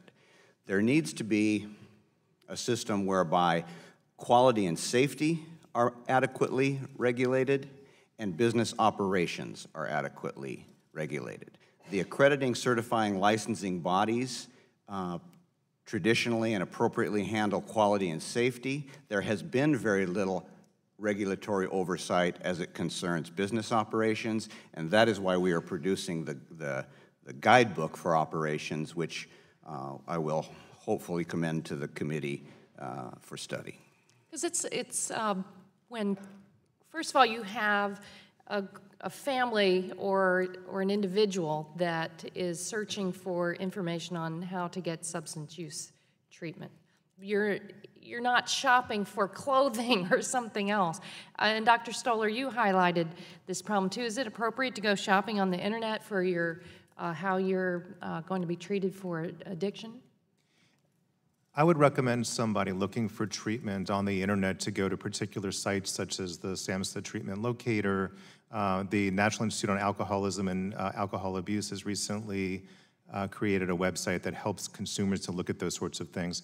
The other thing is that jurisdictional entities such as county health departments are really good sources for information about substance use disorders and also where that people might be able to go to achieve the best match for the person's needs with the treatment program that can provide them with those services. Rather than shop in general on the internet and see what comes up in the ranking on that page, and then hit the first one and. That's correct. So, Mr. Ventrell, you said your organization has removed members for failing to adhere to the Code of Ethics. You went into some detail on that on patient brokering and buying and selling leads. Is it possible that conduct by one of your former member organizations that violated the Code of Ethics also violated the law? It's possible, Congresswoman, but I don't know specifically of an instance of that. Certainly it is possible. Does that need to be clarified? What do you understand the law to say? Relative to what precisely? To patient brokering. Well, patient brokering, the law of patient brokering has been very confusing and to some extent non-existent and state-by-state based. It needs to be clarified, and I would support Mr. Mishik's recommendation that there be a federal law in this regard. So we've all heard of the horrors that occurred in South Florida. Certainly there was similar activity in Arizona and also Southern California, and it's probably not isolated to those states. If patient brokering, body brokering, paying for the delivery of a body for care was made, one would have to determine what the state regulation was, and that would be a legal determination. I will say, however, that if federal monies were being involved in the treatment of that individual, Medicare, Medicaid, that I believe I would be correct in saying that that would have been a legal violation, irrespective of state law. Thank you very much. I yield back. Gentlewoman yields back. The chair will now recognize the vice chairman of the subcommittee, Mr. Griffith, for 5 minutes. Thank you very much, Mr. Chairman. I'm going to build on some of the prior testimony and questions about NAATP's updated code of ethics. Mr. Cartwright, as you indicated to Chairman Walden, there are about 300 treatment providers that are members of NAATP who advertise on your website. So my question is, if I go to your website later today, am I just going to find your traditional straight advertising, Treatment Center A, Treatment Center B, Treatment Center C, and it just rotates based on, you know, who's up next, like the line of cabs? Is that how your system works? No, sir, it doesn't. It operates very similar to YP.com, YellowPages.com. If you would go into a particular area in the state of Colorado and you went into Denver, it would only list operators within that state, and then there would, I'm sorry. No, that's fine. I got it. And so the question is, it helps focus where you're going, is what you're saying. But my question is it just advertising? Are you telling us that you don't get paid anything for a straight referral or for a head count? That is correct. It's straight advertising. That's never been the case? It's never been the case. And so when your people do, when these ads are up there, your folks don't actually talk to the people and it just focuses them in. And the next question is, what sort of vetting, if any, does AAC do before letting another treatment provider advertise on your website? They would need to be on the SAMHSA.gov. We really take that website very seriously. That we're assuming the Substance Abuse and Mental Health Administration is, in their listing, is vetting folks. They have to be licensed, Joint Commission accredited, or CARF accredited. Okay. Is AAC itself a member of the NAATP? We're a member of a different organization, a National Association of Behavioral Health Care. It's been around for about 85 years. A lot of the larger companies join that. You got to remember, most of NAATP is smaller not-for-profit organizations. We feel like that with HCA and Acadia and UHS, some of the larger organizations, that's meeting our needs more appropriately. Prior to the new ethics standards that we've talked about today, weren't you all a member of the NAATP? I go back 2 decades being a member of NAATP, back to when I was on their board of directors. So again, back when I was a not-for-profit agency, I thought that was a very effective organization. I could go back and look at the exact date that we're no longer members, but you're right. Marv asked us not to be members based on their new marketing practices or ethical guidelines that he has. I really don't think he fully understood, though, our websites. I think he got confused with some other websites that are absolutely websites that are non-transparent. And we're supportive of new marketing standards. In the state of Tennessee, we just passed the toughest law on marketing standards, and we would recommend, just like Mr. Mishik did, let's take that national. Let's do that on a national basis and take a law like Tennessee or take a law like Florida. They've been working very, very hard in the state of Florida to get this right. We would support that. We actually were extreme supporters of that measure that was passed in the state of Florida, California, and Tennessee. If you want to talk to some of the legislatures in those states about our activity, I'm happy to put you in touch with them. Mr. Ventral, you want to make any comment on that? I must be demonstrative in my demeanor that suggests to the members of the committee to call on me when I haven't raised my hand, but thank you. Was there merely a misunderstanding? That's what I'm trying to find out. Well, Did you not understand what he's doing? You know, Mr. Cartwright just suggested that I might not fully have understood what American Addiction Centers was doing. What happened was, at the expiration of American Addiction Center's term, which was December 31st of 2017, we reviewed its practices and determined that it wasn't in sufficient compliance with our ethical rules. The primary reason for that was the website issue, the inadequately branded or unbranded website, so we did not invite them back. Okay. It's So, simple so as the that. primary issue was that you couldn't tell, if you just went there, you couldn't tell whether it was one of theirs or somebody else's, or what treatment center was being referred and who was telling folks to do that. Is that accurate? Yes, we believed it wasn't adequately transparent. All right, I've got to move on to some other questions. Mr. Cartwright, I'm going to switch gears on you. AAC operates several websites that might appear to consumers, and I guess it's in the same vein, but it might appear to consumers to be unaffiliated third-party resources such as drugabuse.com, rehabs.com, projectno.com. Mr. Nisnik, your company does the same thing through its operation of addictionrecoverynow.net and findingtreatmentnow.com. Unless consumers click on the information buttons next to the 1-800 numbers advertised on the website, isn't it true they may not realize who is behind the websites or answering their calls? First, Mr. Cartwright, yes or no? And then Mr. Nisnik, isn't it true they may not realize who's behind the websites or answering their calls? I think it's very clear on our websites that they know who they're calling. Mr. Nisnik? I also believe it's pretty transparent on our sites who they're calling, and then more importantly, when they do call, they immediately know who they're talking to. So even if they've read a blog or content online, before as soon as they speak to someone, they know who they're dealing with. And I see I'm over my time, but Mr. Ventrell earlier said pushing on the I doesn't work. I'm out of time. I apologize. I yield back. Chair will now recognize Mr. Taco for 5 minutes. Thank you, Mr. Chair. Thank you to our witnesses. When opioid addiction patients are seeking help, what matters most is that they get the quality care that they need. The problem is many families don't know what to look for in an addiction treatment provider. And the promises that some facilities make, such as expensive housing and various forms of therapy, sound enticing, but families need to know what will actually help their loved ones in their treatment. So, Dr. Stoller, you run the Addiction Center at Johns Hopkins, which has an excellent reputation for high-quality treatment. And I understand you also provide all of the medication-assisted treatment options, such as buprenorphine and methadone with that MAT concept. How do you determine whether a patient should receive MAT and which MAT therapy is appropriate?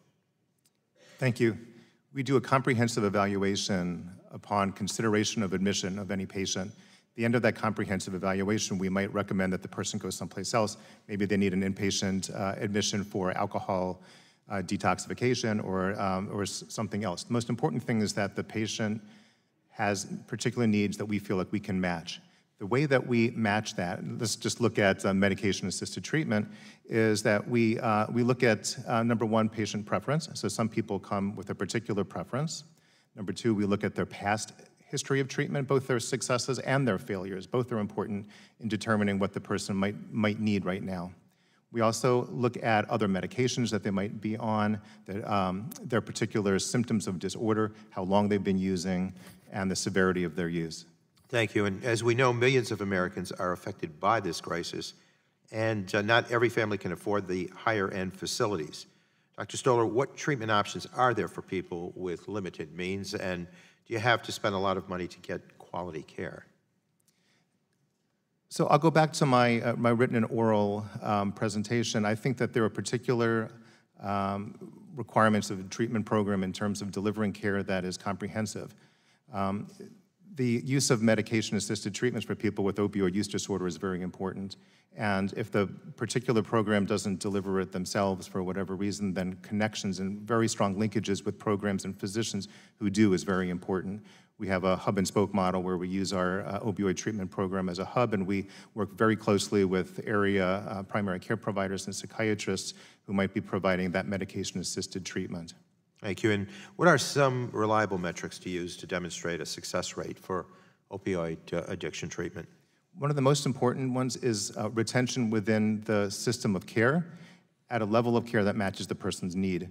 So when somebody leaves treatment with us, despite the fact that they need ongoing treatment and they're leaving the treatment system, that's not an indication of success. That said, if the person is leaving with a very positive sense of hope of what a treatment program can offer them, and they come back to us, that could be good. We also... Okay. I've got a few questions here to go, so I want to get to everyone. Mr. Mishek, Hazelden Betty Ford is another gold standard in this industry. Your written testimony speaks to quality standards you have identified for addiction treatment providers. Briefly, how do you determine what a successful treatment is, and how do you measure outcome for your patients? We measure outcomes by checking back with our patients at 1 month, 3 months, 6 months, 9 months, and 1 year after they leave our care, at whatever point they leave our care, whether it's after an extensive long-term treatment or after, let's say, 3 weeks of residential care. We measure 3 things: continuous abstinence during that period of time. Second of all, we measure percent days abstinent. That is, they may have relapsed during that period of time, but if they got right back into the program with hope and move forward, that's great, and we would consider that a success. And then finally, we have a series of quality of life measures that we measure over that period of time. So those are the metrics that we have in place that we've had for a number of years. Thank you. And Mr. Cartwright, turning to you, I'll ask you about how your facility ensures high-quality care. And first, though, in your response to the committee's letter, you provided your client outcome study that found, and I quote, 63% of AAC patients maintain abstinence 1 year after treatment. How many patient responses is that 63% success rate based upon, and just how many patients enter the doors of AAC treatment centers each year? Thank you very much. I'm most proud of the outcome studies. We partnered with an organization in Nashville, Centerstone Research Institute, to do a 3-year longitudinal study. Many times you'll see SAMHSA do these studies or NIDA do these studies. We had 4,000 patients that went through this study with Centerstone Research Institute. They're the ones that conducted the follow-up calls, very similar to Mr. Mishik. They did that on the intake process, 2 months, 6 months, and 1 year post-treatment. And we have an entire study. We can get all the members of the committee that study. Be happy to dig in and get you in touch with Centerstone Research Institute that actually conducted the study. And how many are you saying completed that 1 year? 4,000. 4,000 people went through the study. And I can get you the details on the entire study. That would be Centerstone Research Institute's the one that did the study. We didn't do that ourselves. We didn't have our staff members calling the patients back. We actually, there was a research institute that did that for us. So I'm clear on the response. So you said you had approached how many people to respond? 4,000. And how many responded that said 63%, had that 63% success rate? How many of those 4,000 responded? Again, I can get you the exact numbers from Centerstone Research Institute. They're the ones that conducted the study. My staff didn't conduct the study, but I can get you the details on that study if you'd like it. Thank you very much, Mr. Chair. I yield back. Gentleman yields back. Before I recognize the next member for questions, I just want to be clear. Mr. Ventral, you had stated earlier that the little I isn't good enough. And I assume by that you're referring to the little circle, the information button on a website that you have to click on. That's correct. Okay. With that, the chair will now recognize Dr. Burgess for 5 minutes. Well, thank you, Mr. Chairman. And Dr. Stoller, thank you for your testimony, and thank you for your honesty when you address the fact that it's complicated in the treatment of these patients. The disease itself is complicated.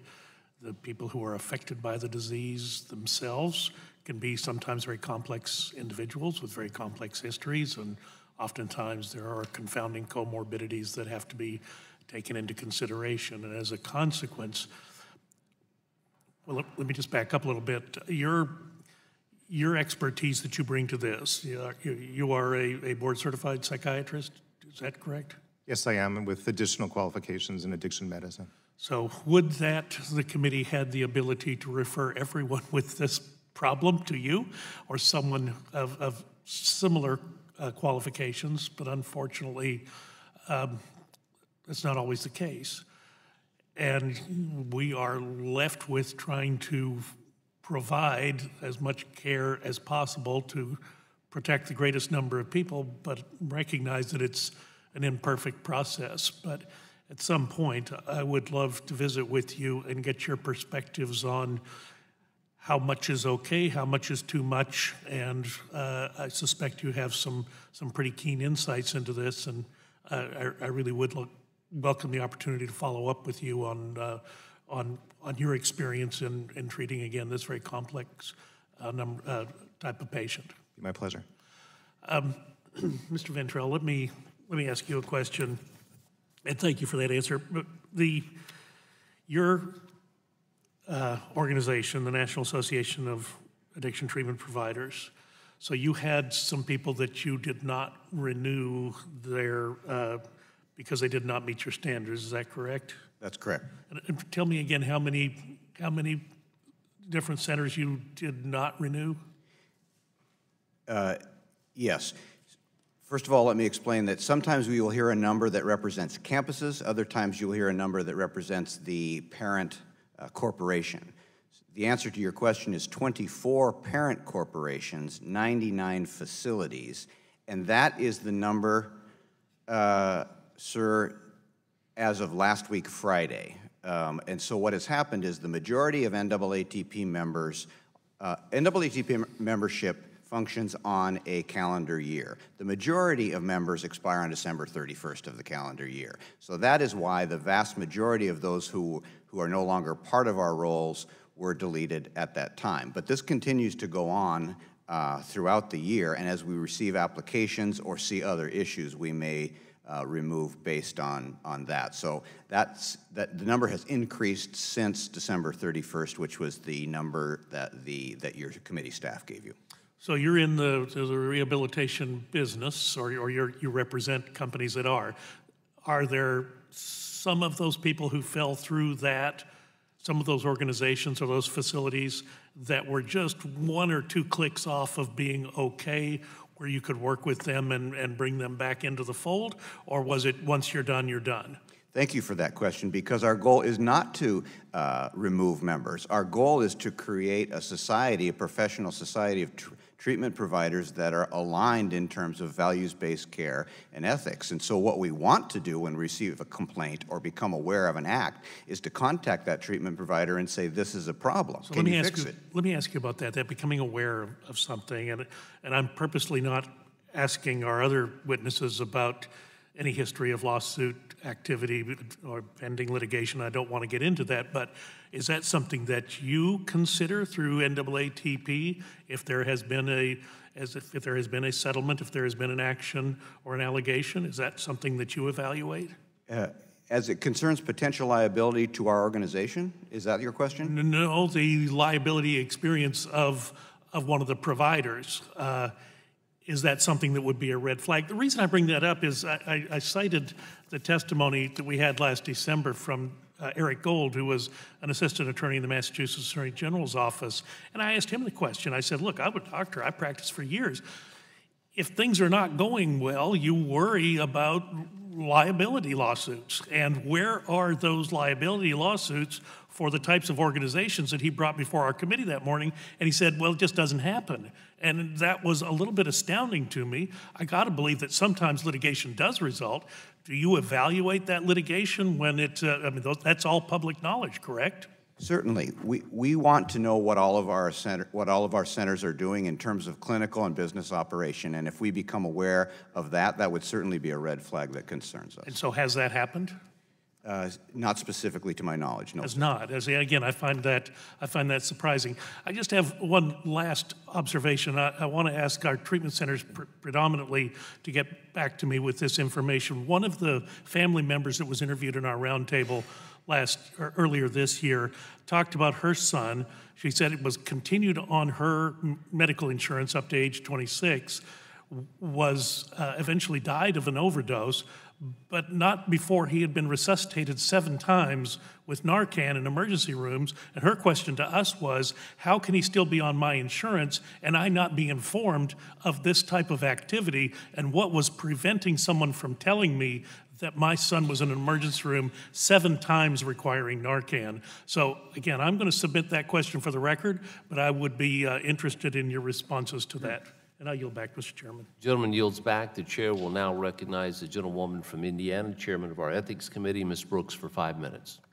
Thank you, Mr. Chairman. And I would like to talk a little bit about the call center employees and concerned about the types of incentives that might happen relative to call centers and connecting.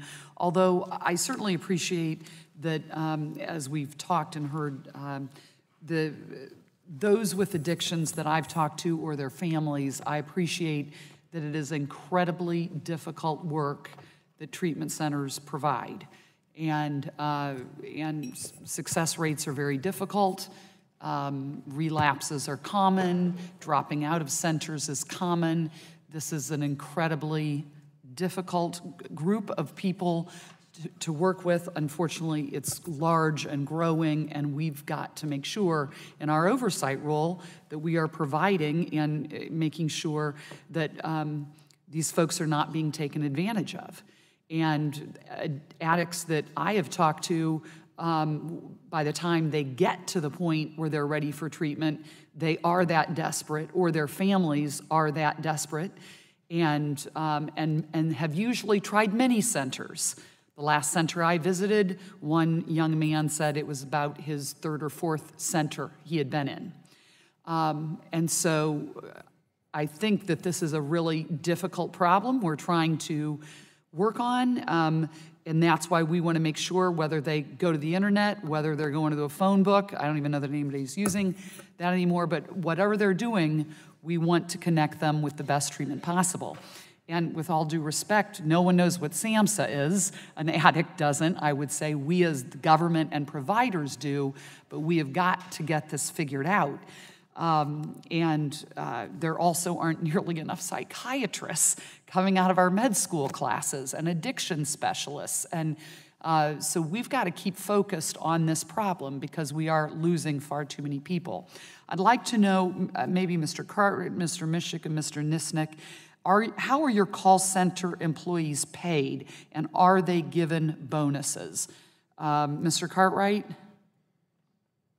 Yeah, thank you very much, and I appreciate your comments. You're so right in terms of the devastation of this disease and keeping it on treatment and quality of care. And I think one of the things, I'm in a unique position because and I'm sorry, I have several questions, so I appreciate that, comments on my comments, but how are your call center employees paid, and and are they given bonuses, and what determines whether or not they receive a bonus? First, how are they paid, Mr. Cartwright? Today they're paid a salary. Okay, a salary, no bonuses? Today it's a salary prior to July 1st. And again, I go back to the Tennessee state law that was passed. I think it's the most aggressive law in the state related to these bad practices that we all want rid of. They were paid on a commission basis. And you've changed that? Yes, ma'am. Mr. Nisnik, how about you? How are your call center employees paid? So our call center employees are all salaried employees who also do receive a discretionary bonus.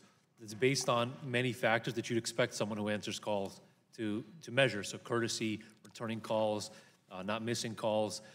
But I think what's important is that no one that answers these calls has any impact on the sort of care someone receives.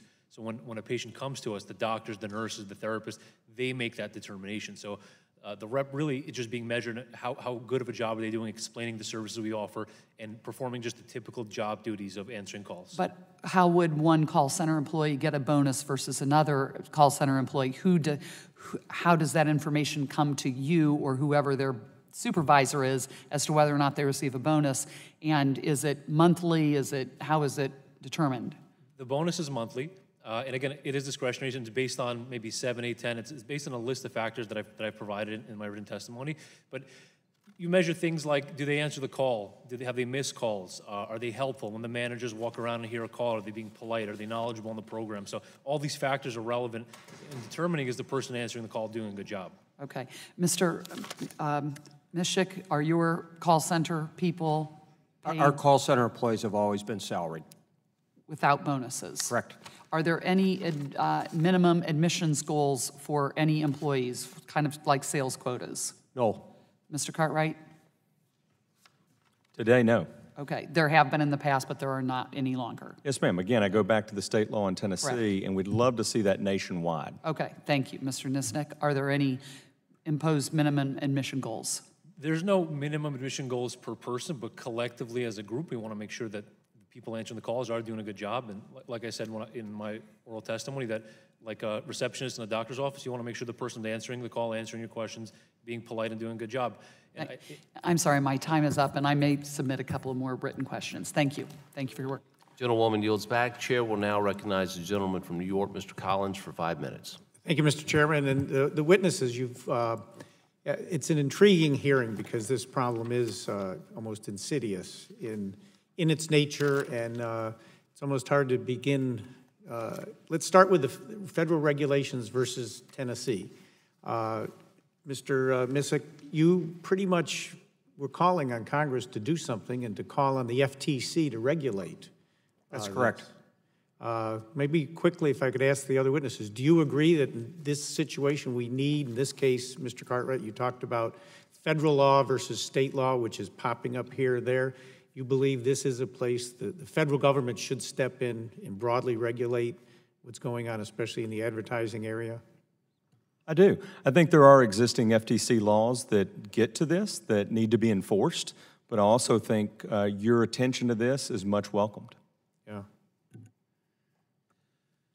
I think it's important that just broadly all providers are transparent in the service they offer, that when someone receives a call, they identify themselves. So I think even though we practice that in all of our facilities, even in the states where there isn't necessarily regulation, I think it would be helpful.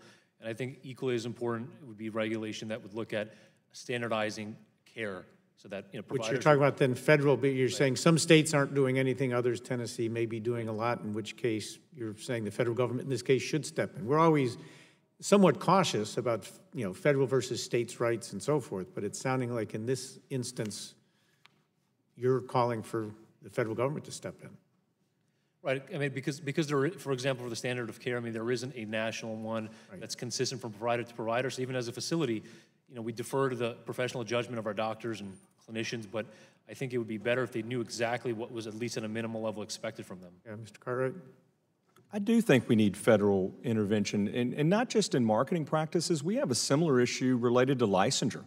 Licensure standards in the state of Minnesota or the state of Tennessee or the state of California can be completely different, where, for example, out in California in 6-bed houses, you could be doing detox services. We both, Misick and myself, through our organizations, have CDRHs. They're hospitals for detoxification services. So we should have some standardizations across the country. One of the difficulties is we have 19,000 different treatment centers across the United States with an annual budget of about $5 million. We've never really caught the attention of the federal government or even the healthcare system, and today we do, right? We have people dying in the streets all over this country, and we really do need to do something about this. And I'm very impressed with Congress in respect to what all y'all have done over the last 2 years on this issue, but now I think we're starting to get to the things that Mr. Ventrell, Misick, myself want to see, and that's consistency around advertising and marketing, but also consistency around quality of care and licensure standards. Thank you. Yeah. Mr. Ryan? From the advertisement perspective, I couldn't agree more. We wanted nothing more than to work with great centers that were licensed to do what they were tasked to do. And I think that the ultimate underlying message that I would like to leave is that people will search however they choose to search, not how we think might be most appropriate for them to search. So if they decide to go online, they're going to go online. That's what they're going to do. And so if we're holding our treatment programs to a higher standard and ultimately the licensure required for them, I think we'll be in much better shape regardless of who's on the other end of the phone call. Good. Dr. Stoller? I'm afraid my work doesn't overlap advertising enough to render a very informed opinion, but what I would say is that access is very important, and I really appreciate the work that the Congress has done to increase access, for example, through Medicare reimbursement for opioid treatment programs and anything else that could be done to make sure that treatment is accessible and that parity is enforced. So, Mr. Ventrell, finishing with you, NAATP as the organization that is certifying and riding herd on these, is that organization well known? Like almost, we think of the Good Housekeeping seal or something as in the vernacular, somebody searching would know. I got to start with, do I see NAATP stamp of approval? Well, I would hope so, and that certainly would be. Or is there work to be done there? There is work to be done, Congressman, as is demonstrated by the fact that we removed certain members so that we could have a moral high ground in order to say, look, if you want to be a member of the society, you have to follow these rules. So NAATP has been in existence for 40 years. So certainly we're the long-standing trade association. I think that what you will find as this process develops and we continue to articulate best practices, that is in fact the case, that you need to be part of this national association, and that demonstrates a meaningful... That would certainly be one way to weed out the very bad actors because they're not part of the NAATP. So would encourage you to continue to promote your brand. Thank you. With that, Mr. Chairman, I yield back. Gentleman yields back. Chair will now recognize gentleman from Pennsylvania, Mr. Costello, for 5 minutes. Thank you, Mr. Chairman. Mr. Bryan, information your company provided committee staff as well as your testimony indicates you routed more than 519,000 calls to treatment providers from December 2014 to the present. Can you describe how those calls were generated? Yes, sir, of course. We work with third-party media agencies that operate in television, radio, search engine advertising, amongst other avenues, and they generate an advertisement. Typically, it would be in the form of a helpline-related call that clearly indicates that their call will be routed to a treatment center who pays to receive that phone call. That call is then routed directly to the treatment center through our platform, never stopping with us. Contractually, do you have any approval over the type of language that they utilize in their advertising in order to generate that call? Yes, sir. Indirectly, we have what we call our marketing standards and practices attestation form, which allows and provides them a very clear guideline of what we allow and what we don't allow, most of which is congruent and consistent with the same dialogue that we've had today. Do you pre-approve that? Not in all instances, but in most instances, yes. Have you ever had occasion to tell them to remove a particular type of advertisement that did not accord with your those guidelines that you just referenced? Yes, sir. How much did you pay per call? It would vary depending on the type of call. It would range anywhere from $10, $15, $20 on up to $60 or $70, depending on how the call was originated. How did treatment facilities find Redwood? We participated in numerous trade shows, conferences. I've spoken at several of these at these conferences, and ultimately the organizations would find us typically through that. We also had a strong web presence where we would advertise directly to the treatment programs through our website, which was treatmentcalls.com. So did Redwood find the facilities online? In some instances, yes, sir. Not in all instances. Okay, let me shift gears. This is for everyone but Mr. Ventrell.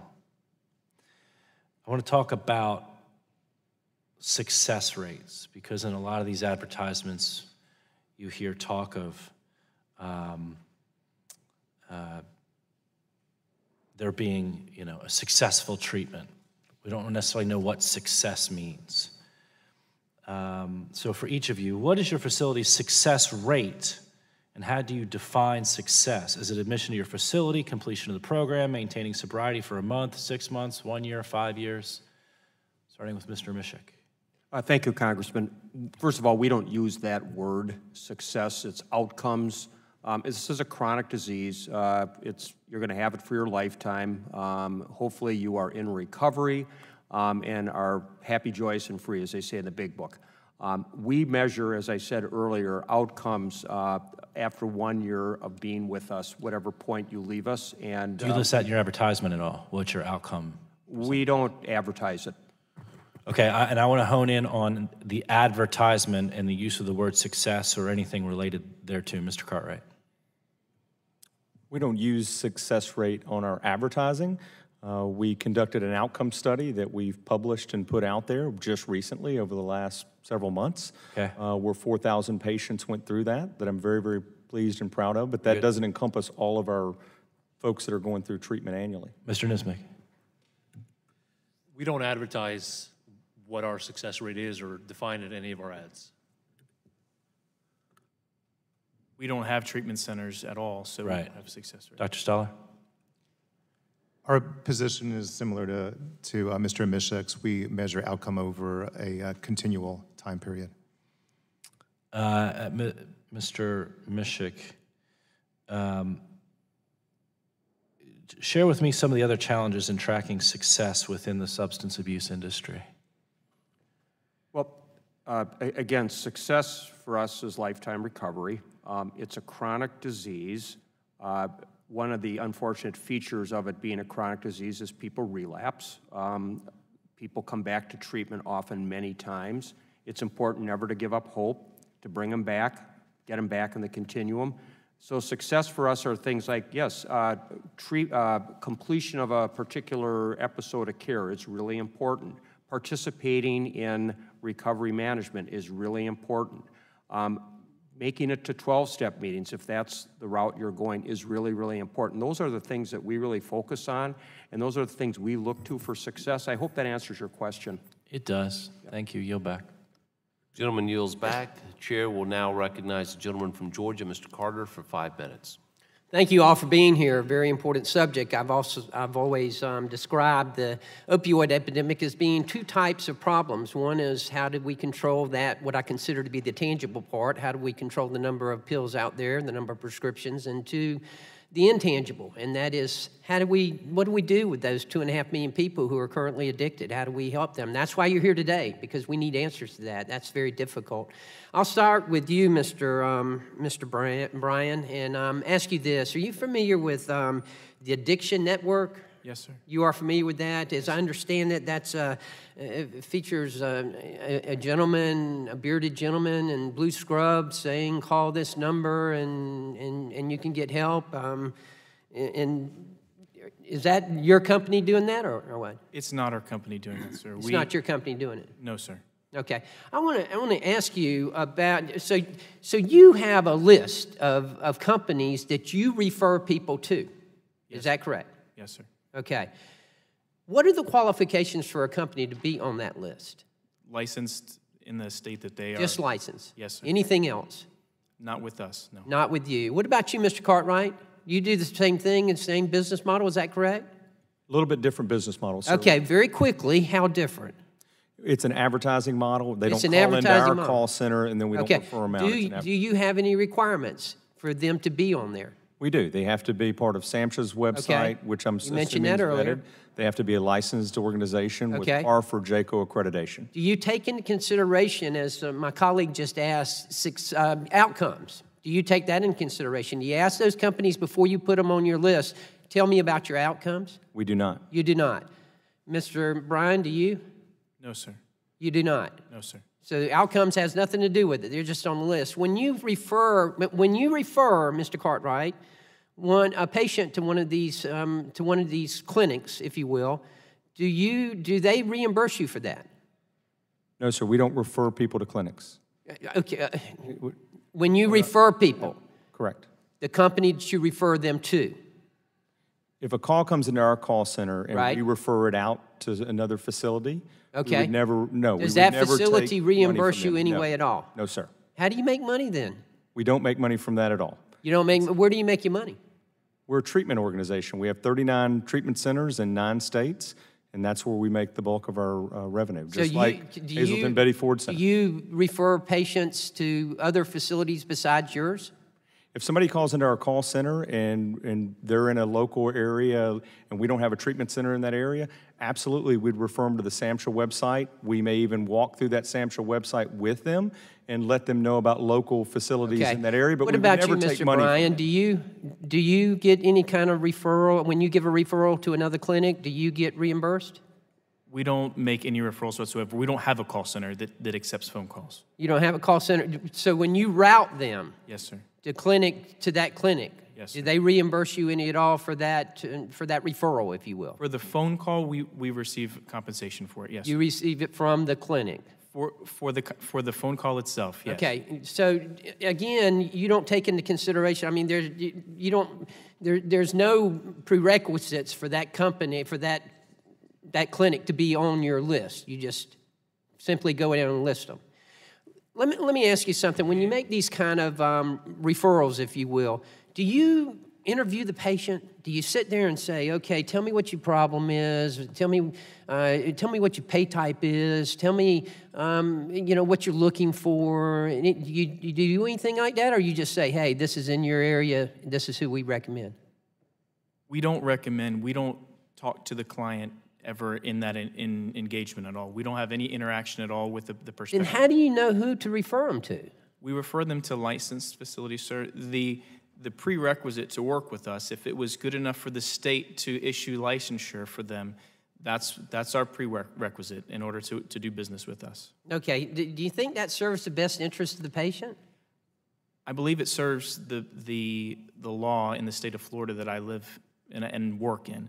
If we could, and I would welcome this conversation. I believe that a lot more can be done to route these calls to the appropriate facility. I would think so. I would think if I called, I'd want to have some information before I said, okay, this is where you need to go.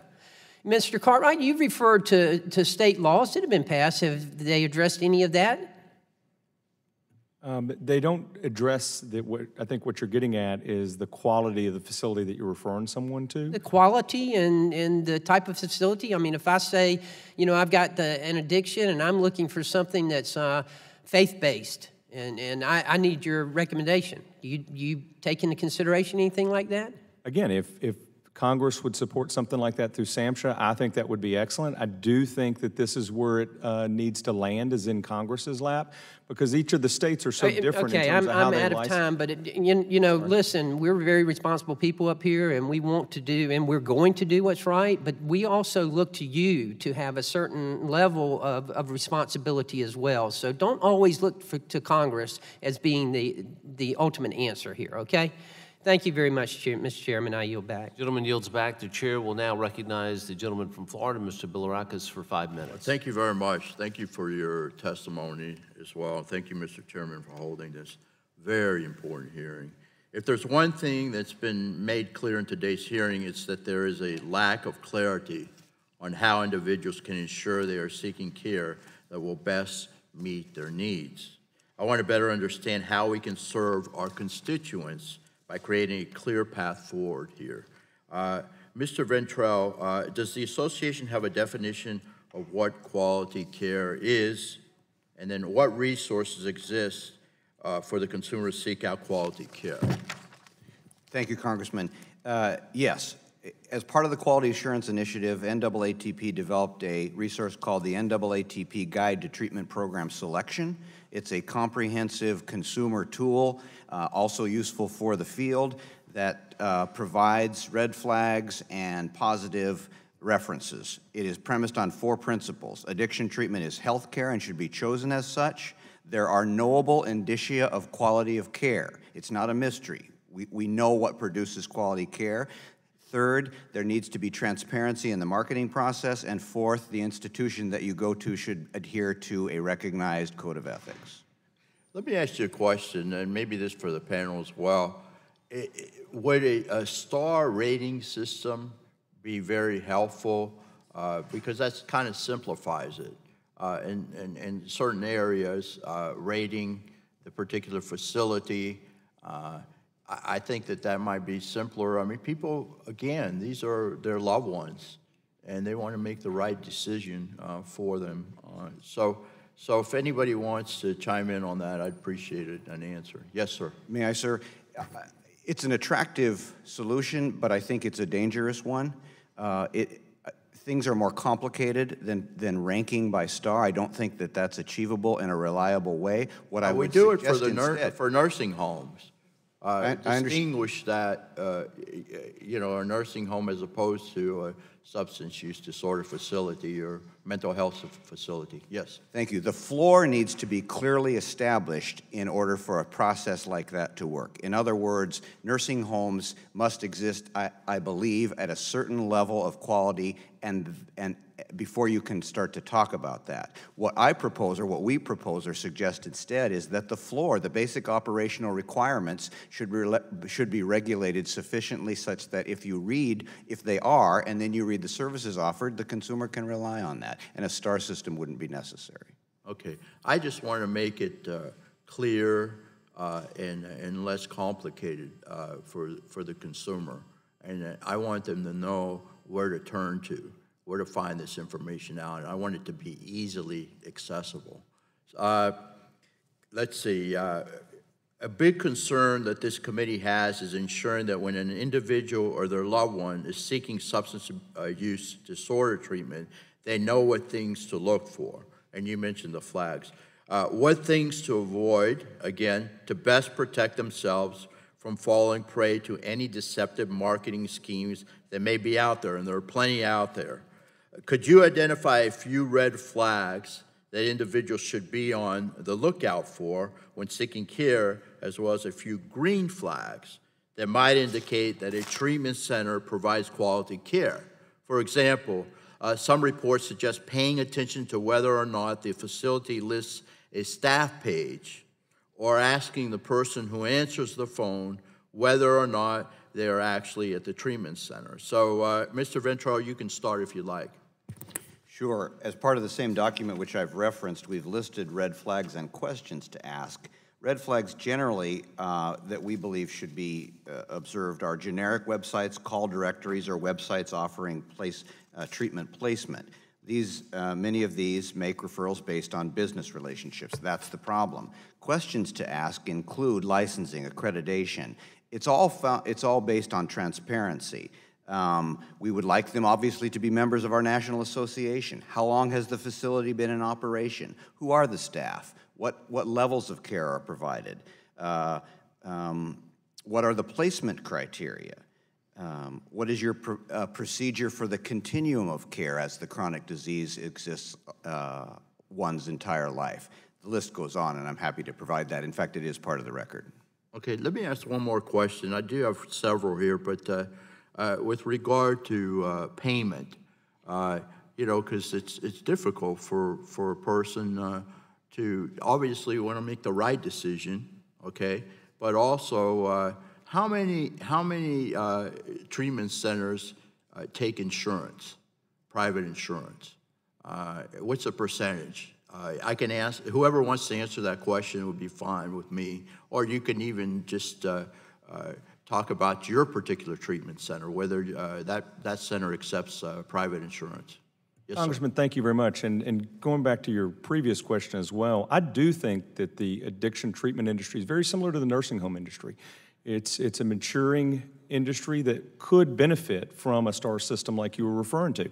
I think it's very, very similar to the nursing home space where federal regulation needs to be tighter across the board. That would be my personal opinion. So I really appreciate you bringing that up. Oh, absolutely. Thank you. Thank you for your opinion. If I could talk about insurance. I guess I probably have to yell back. Thank you very much. If maybe you can have some time, Mr. Chairman, for him to answer the question, but I'll yell back. Gentleman yields back, and we will, I've got a couple of follow-up things I want to do, but I recognize Ranking Member DeGette for purposes of entering a document. Mr. Chairman, thank you. We just received a letter from the Federal Trade Commission regarding this issue, and what Commissioner Chopra talks about in this letter is the for-profit treatment centers and what that can do in terms of driving up cost for insurance and for Medicare and Medicaid programs, as well as cost for patients out of their pockets.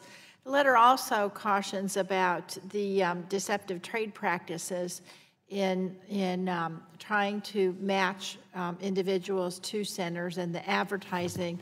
And it finally urges this committee to take a close look at the advertising and marketing practices in the industry to make sure that incentive compensation practices for employees and operators of treatment centers, as well as financial conflicts of interest with other firms, are addressed.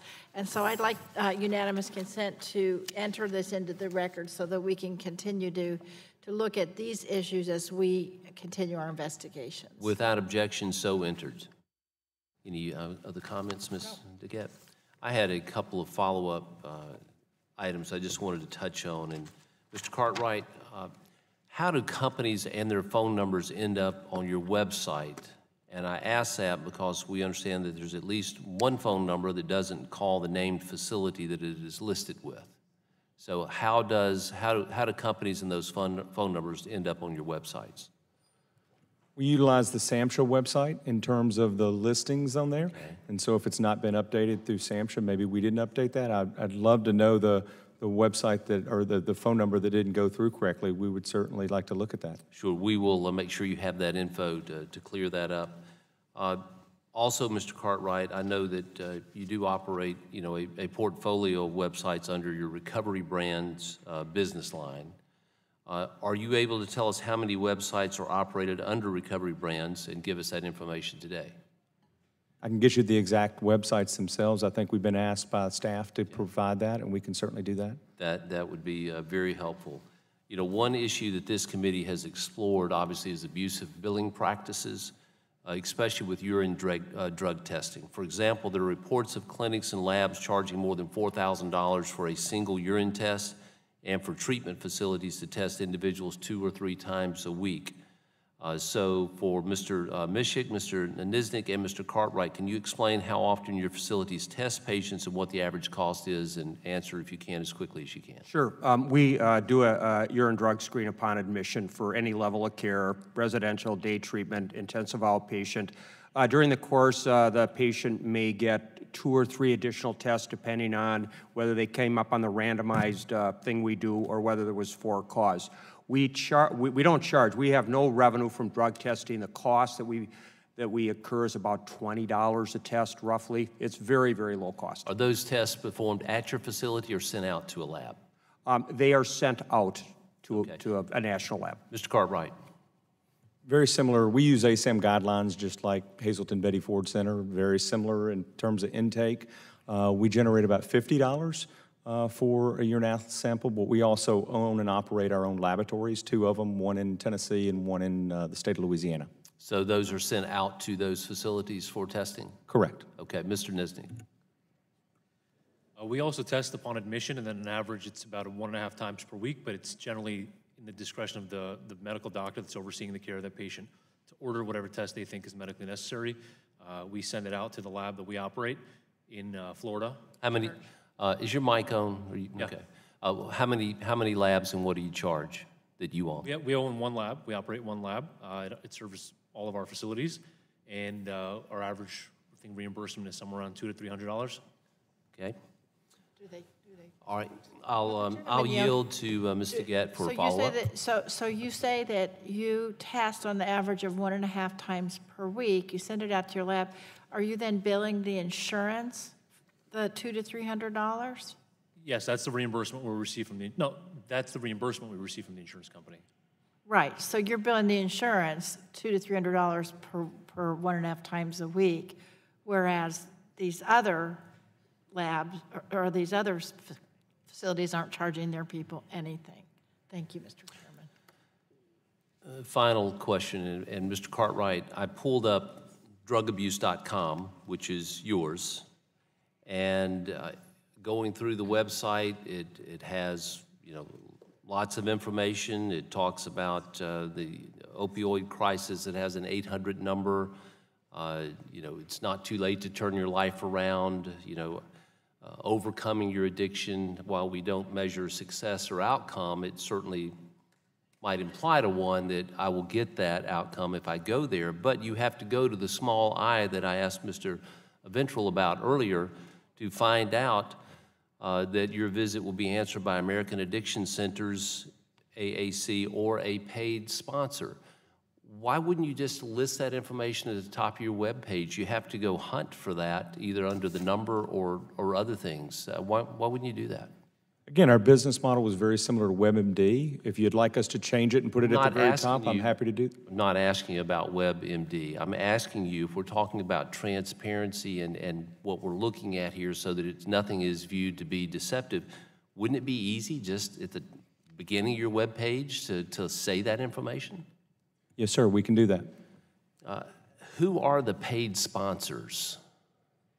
It's the advertisers that we were referring to earlier in the conversation. Who determines on that call whether or not it goes to AAC or to a paid sponsor? All of the phone calls that are coming in through the 1-800 number that is like that right there all come to American Addiction Centers. Okay. The paid sponsors is referring to if they have an ad, and it's very clear who that company is.